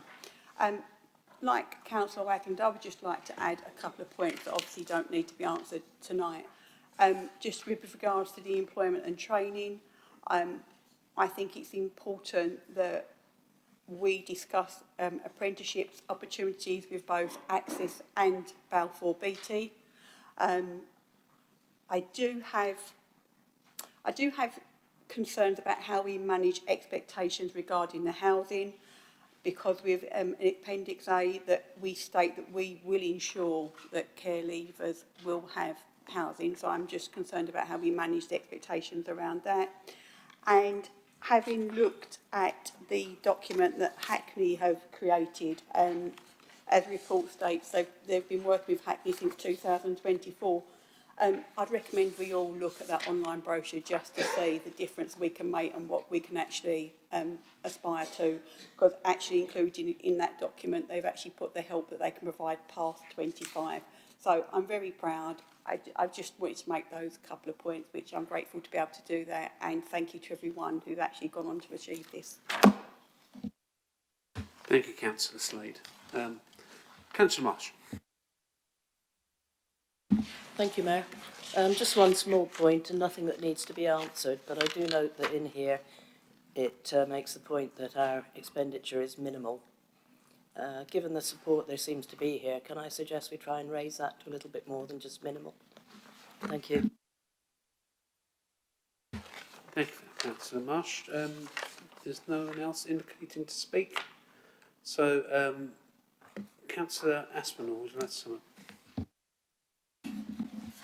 Thank you, Mayor. Yes, I totally agree with Councillor Ragland and Slade, and listen to what Councillor Marsh has said, that all needs to be wrapped up. We need to find out exactly most of those answers, if not all of them. We do have an in now with the LCN, which has taken over from the DCN. It's taking over. We have a little leverage there now. In fact, it was remiss of me at the very beginning of this meeting to say that our Chief Executive has taken up a role at the newly named LCN as Chairman.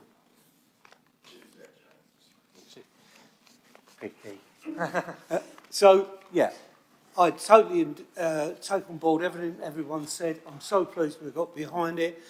I am proud of Brentwood being the forefront of this, and I'm so pleased that Fatima come and asked her to meet with Jonathan and I last year. So, yes, Chairman. Yes, Mr. Mayor, sorry.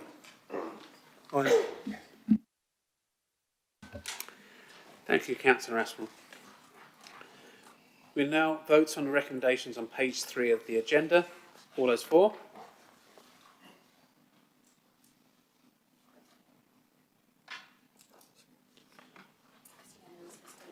Thank you. The motion is carried. Now move on to item 11. Just to say that at the conclusion of this item, we'll have a short comfort break. I've had a request from councillors for medical reasons to have that. So we'll conclude this particular item and then we'll have that comfort break. Item 11, Great Essex Combined County Authority, Terms of Reference for Nominating Body. The report begins on page 27 of the agenda. Mr. Stevenson, anything to add? Thank you, Mr. Mayor. Nothing further to add. Happy to take any questions. Thank you. Councillor Esmond, will you move recommendations, please? Thank you, Mr. Mayor. Yeah, I recommend this to the Chamber, and I'm glad that the Chief Executive is going to answer the questions. Thank you, Councillor Esmond. Do you have a seconder? Councillor Walsall. I'm happy to second, but reserve my right to speak. Thank you, Councillor Walsall.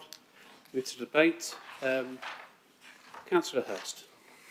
Yeah, Mr. Mayor, thank you. Not really so much a question, just as a point on the document in Appendix A under 2.1 says together known as the non-constituent authorities. Could you just say together known here as the non-constituent authorities? I do constitute in my other role two other non-constituent authorities, the Police, Fire and Crime Commissioner for Essex and the Police, Fire and Crime Commissioner for Essex Fire and Rescue Authority, and I'm not listed here, and I shouldn't be. It's quite right that I'm excluded because I'm not part of this body, but they're not the only non-constituent authorities.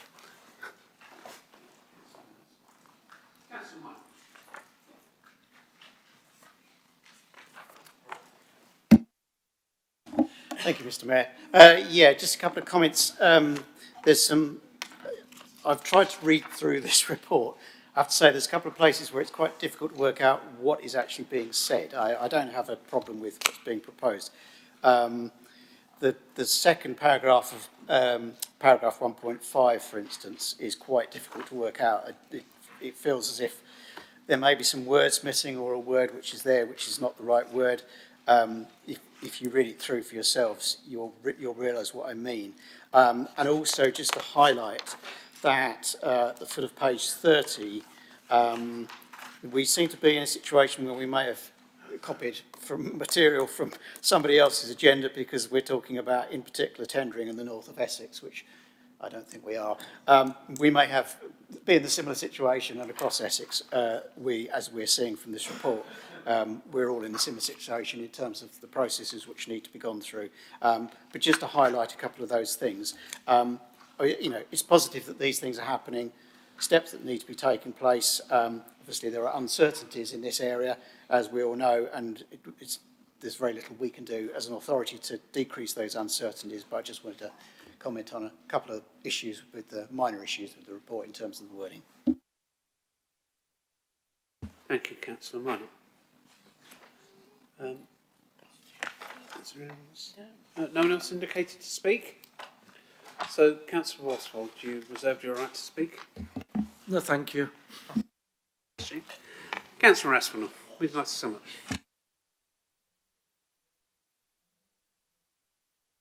Thank you. We will now move to a vote on recommendations on page 27 of the agenda. All those for?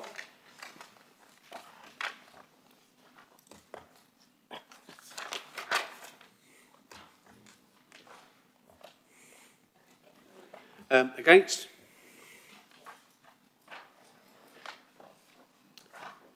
Abstain? The motion is carried.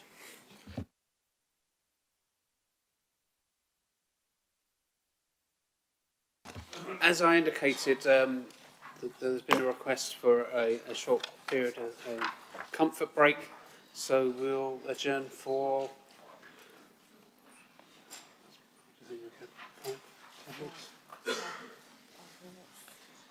10 minutes. 10 minutes. So we can be back before 9 o'clock, please. That'd be good.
Okay, councillors, if you could take your seats, please.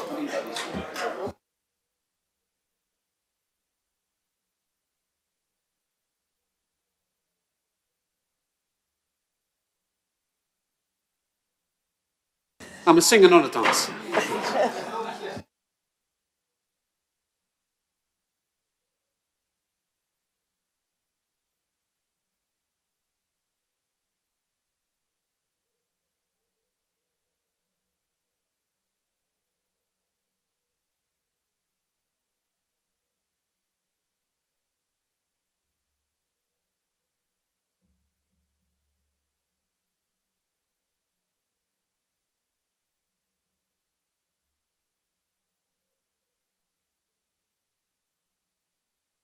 This evening, yes.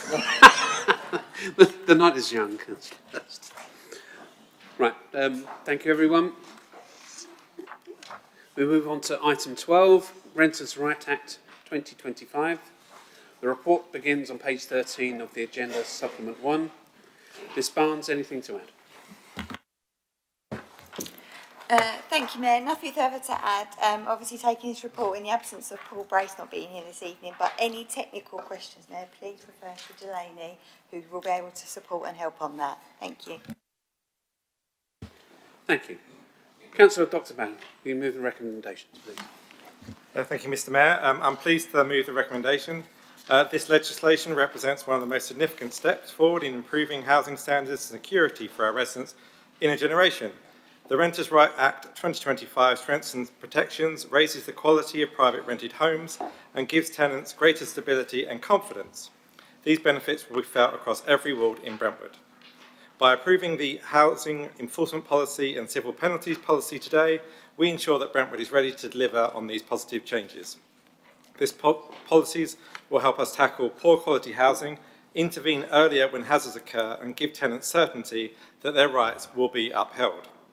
The abolition of Section 21 no-fault evictions alone will provide local families with greater certainty and peace of mind. Applying the Decent Home Standards, extending AWEB's law and prohibiting discrimination against families and those on benefits will contribute to safer, fairer and healthier living conditions. The Act also creates opportunities for good landlords through clearer guidance, a new private rented sector database and consistent support. Our policies, together with the planned Landlord Forum, will help build constructive relationships and ensure compliant landlords will feel supported rather than penalised. The timelines are challenging, which is why the proposed delegated authority is essential. It allows us to set interim fees and charges, build a sustainable full cost recovery model and ensure that the right resources are in place from day one. The 6-month review will provide further transparency and ensure continuous improvement as the system beds in. Mr Mayor, it is an important milestone. Approving these policies allows us to meet our statutory duties and helps deliver safer homes, stronger tenant protections and a more professional and accountable private rented sector in Brentwood. I therefore move the recommendations. Thank you. Thank you, Councillor Barrett. Do you have a seconder? Councillor I Davies. second that, Mr Mayor, and reserve my right to speak. Thank you, Councillor Davies. We'll now move to the debate. Councillor Russell. Thank you, Mr Mayor. There's probably as many renters' rights experts in this room as there are landlords. So I will try, what I'm going to try and do is keep the mood of the meeting as it has been. We could debate the good, bad and ugly of the policy of the renters' rights and without going on to speak about the good landlords versus the rogue landlords, which probably the enforcement it can be hard to enforce against. So that's really where my question is. There was a lot to read on this item, for that, or 8 reports or something like that was to read. And it may be in the report somewhere, but I guess my question is around you know, those not so scrupulous landlords that would maybe, could we put a charge on a property if they were not to pay the £40,000 fine or whatever it is? You know, the fines are fingers in the air at the moment, aren't they? So that would be my question, is how do we enforce against those that don't pay the fines, whether they fold their business up, open up as another business next day? That would be my questions. Is it a question that someone can address this evening, or should we take it?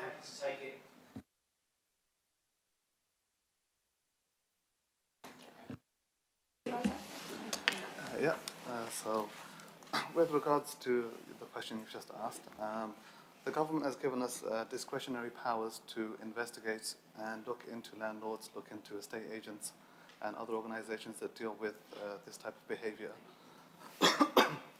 As part of the extended powers that have been given to the council, we are now able to actively look into the bank accounts, the transactions and the companies that have affiliated with these scrupulous or landlords that have been accused of offences underneath the UK Renters' Rights Act and several other acts as part of the service that we've got here now as the Environmental Health Service here at Brentwood Council. So as part of that, we're able to look into their bank accounts, we're able to look into their organisations, we're actually able to enter onto their premises and look through the documentation that they've got there physically on site and take that away as evidence if required as well for us. So we're able to follow them as far as we can, as best as the legislation allows us to, and we're holding a service here that will allow us to actively carry out those duties, investigate to a level that's adequate and make a decision and issue civil penalties where we're able to do so.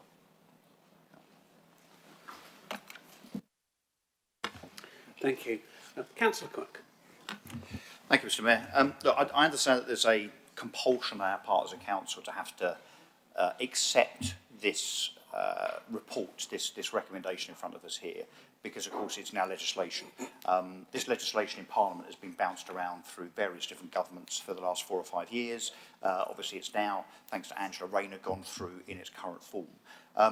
But just before we carry on with the debate and before we vote on this, just let me set out to you very succinctly, hopefully, what the implications of this legislation are for councils like us.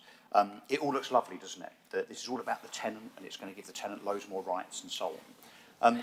The reality is there is no such thing as no-fault evictions. When someone is subject to an assured short-hold tenancy agreement, they cannot be evicted unless they're not paying the rent. So that is an absolute fallacy that unfortunately our parliamentarians have not grasped. What you end up with now is legislation that is completely weighted towards the tenant and against the landlord. Now, some, particularly on the left, will say, that's great. Now think about what happens if you're a landlord. The typical landlord, by the way, is not a kind of Rackman type, you know, with lots and lots of properties where if you're in arrears, he comes and smashes the sinks and the toilets and is a nasty piece of work.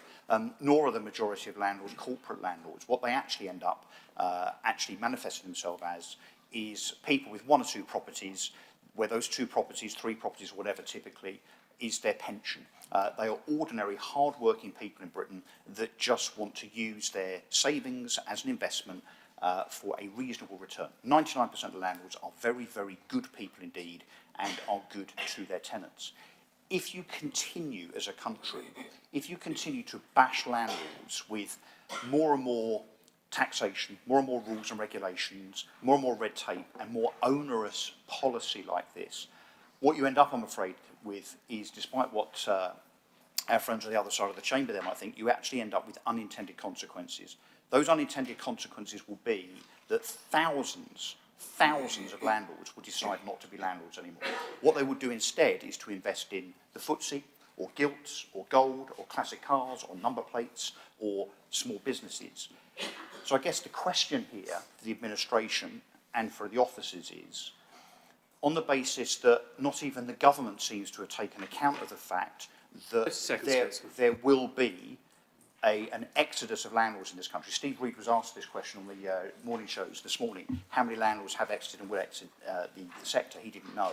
There will be tens of thousands of landlords that exit. That has an implication on Brentwood. Frankly, where are you going to get the replacement properties from when we haven't built hardly a council house in the last 15 or 20 years? Serious question.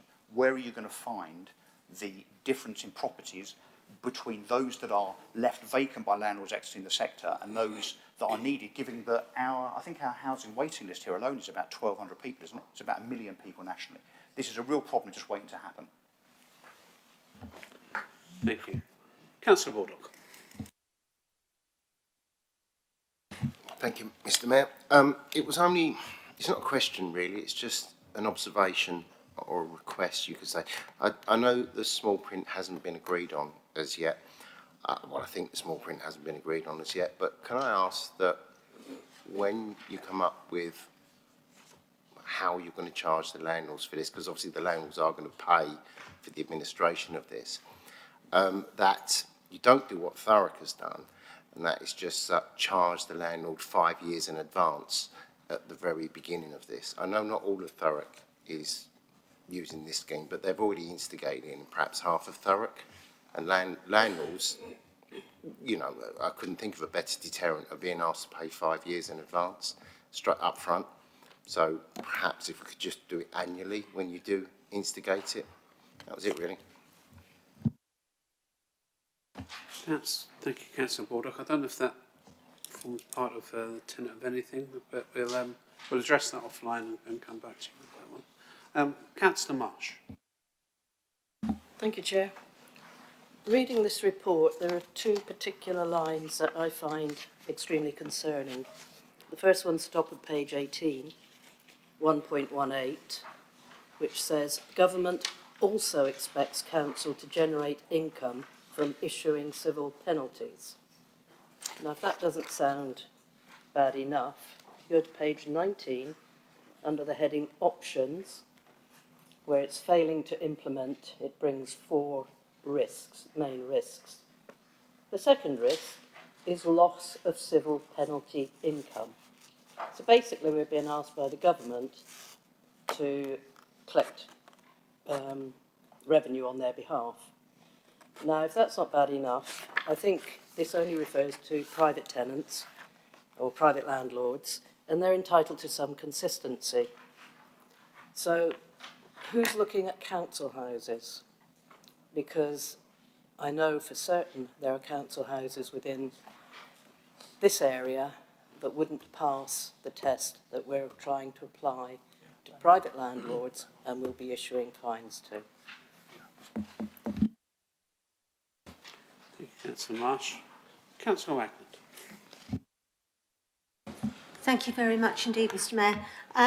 I wanted to ask a question, and I suspect it will need to come back to me in writing, because I remain very concerned, notwithstanding Councillor Quirk's suggestion there are no such thing as no-fault evictions, that in the hiatus between it being announced that the law was going to come into force and the point at which it did come into force, my community suffered, in my terms at any rate, a number of no-fault evictions.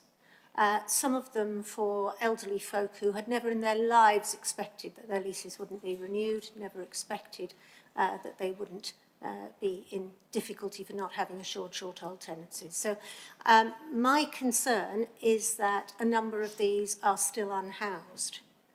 And it seems to me that it would be very useful to know, and it's a relatively self-contained period of no more than a year, to know how many of those who, through no fault of their own, were the subject of evictions, we still have on our waiting list not housed. And if anybody has any spare accommodation that might be rented by such people, please will they let me know. Thank you.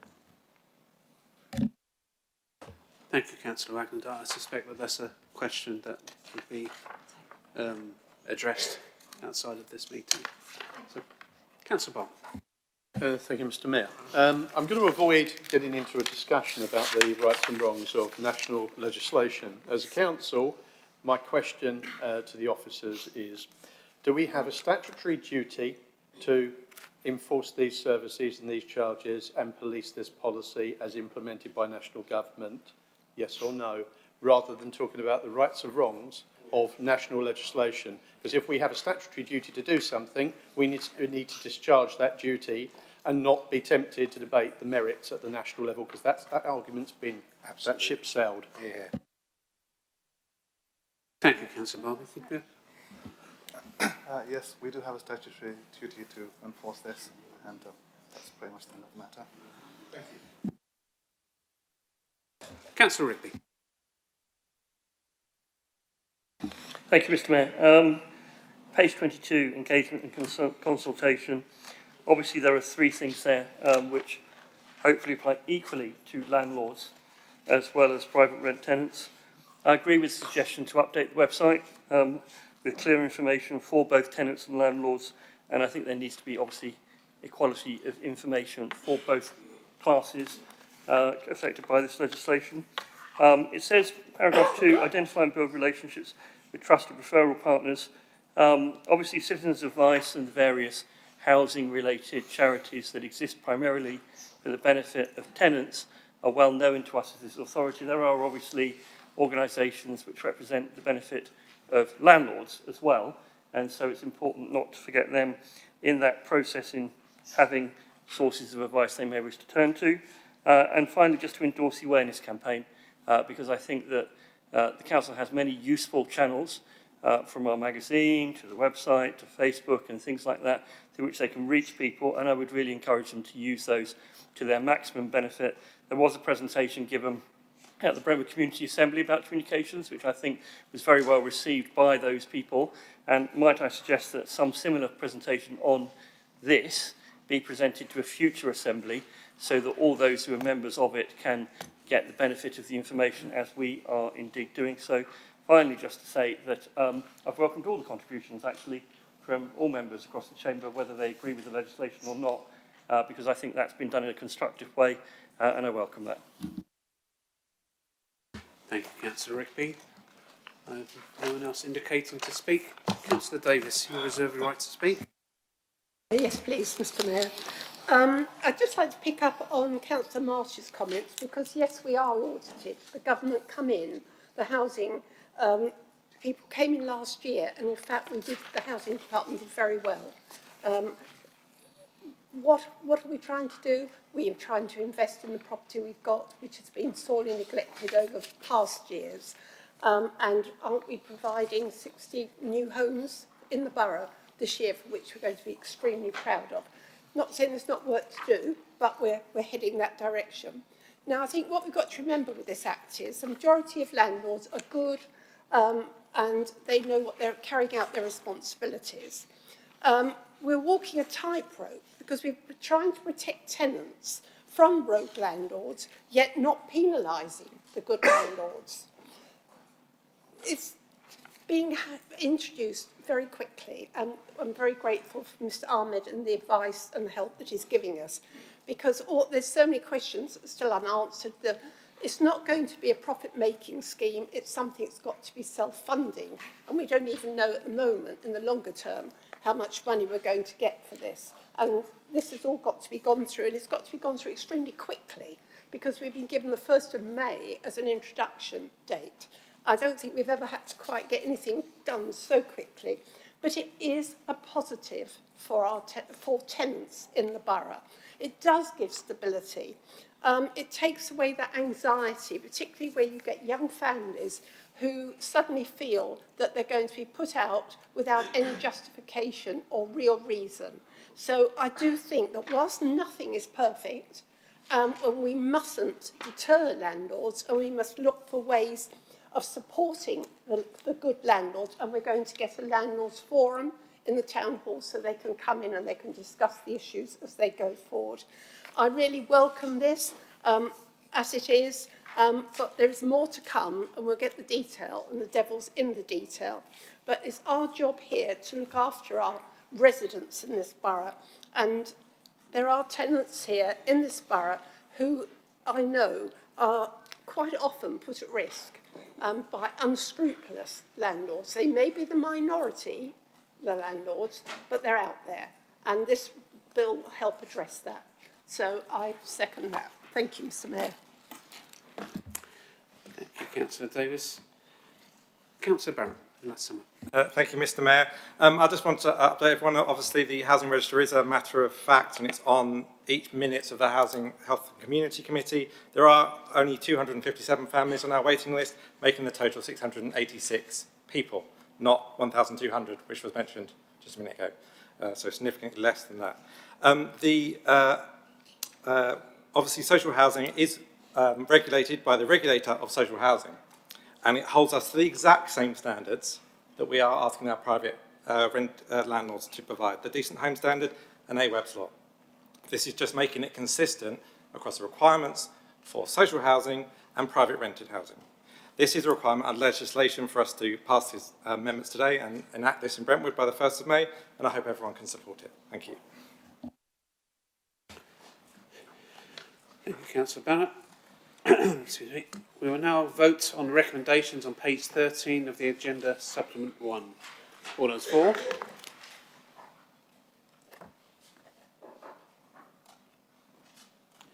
Against? Abstain?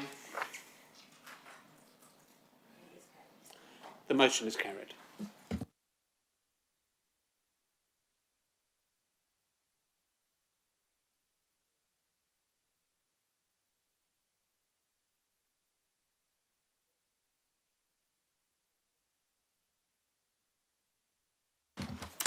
Thank you, Mr Mayor. The only thing I'd like to add is to reassure Councillor Russell that obviously his motion at the last council meeting regarding planning things that you want to refer to CWG, obviously we haven't met for a while because we're having two different consultations with Bevan Britton, with our SPEEM delegations, and Paz, who are doing a piece of work on our planning chapter out there. Both now been received, and we'll be going to CWG in the middle of April to discuss them items, and yours will be included in the timeline. Okay?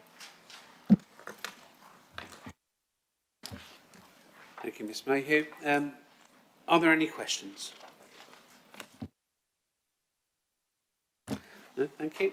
This item is information only, so there's no voting required.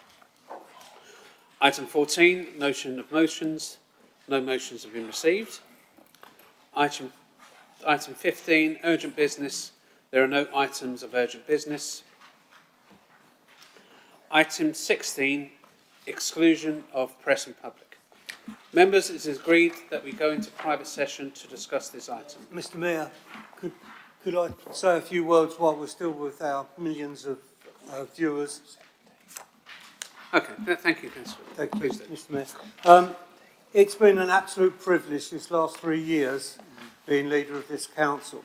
We're now going into a period for the election, and it's no certainty that I'll be back here as leader of this council. Probably, well, you'll try your best. I'll give you that. You will try your best. And we will endeavour to do our best to be the administration once more.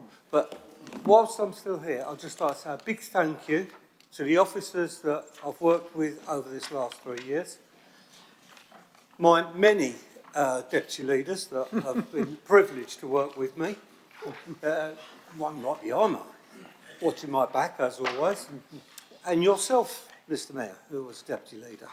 And I've also had the privilege of working alongside 3 brilliant mayors, Councillor Barrett, Councillor Hay and yourself. All of you equipped yourself brilliantly throughout this chamber and administered the debate accordingly.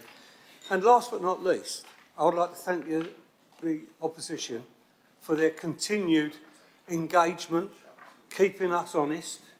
Councillor Slade for the thousands of questions that she puts to us, making sure that we're doing our job properly and hopefully getting the answers she requires most of the time.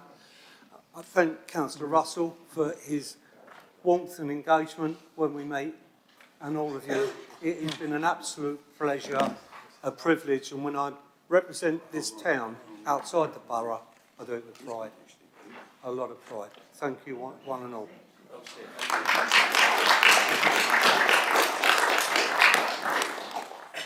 Thank you, Councillor Aspinall. And I'd just like to echo my thanks as Mayor to your good conduct and has assisted me in being custodian of these events. So I'm happy to have done that. Thank you very much.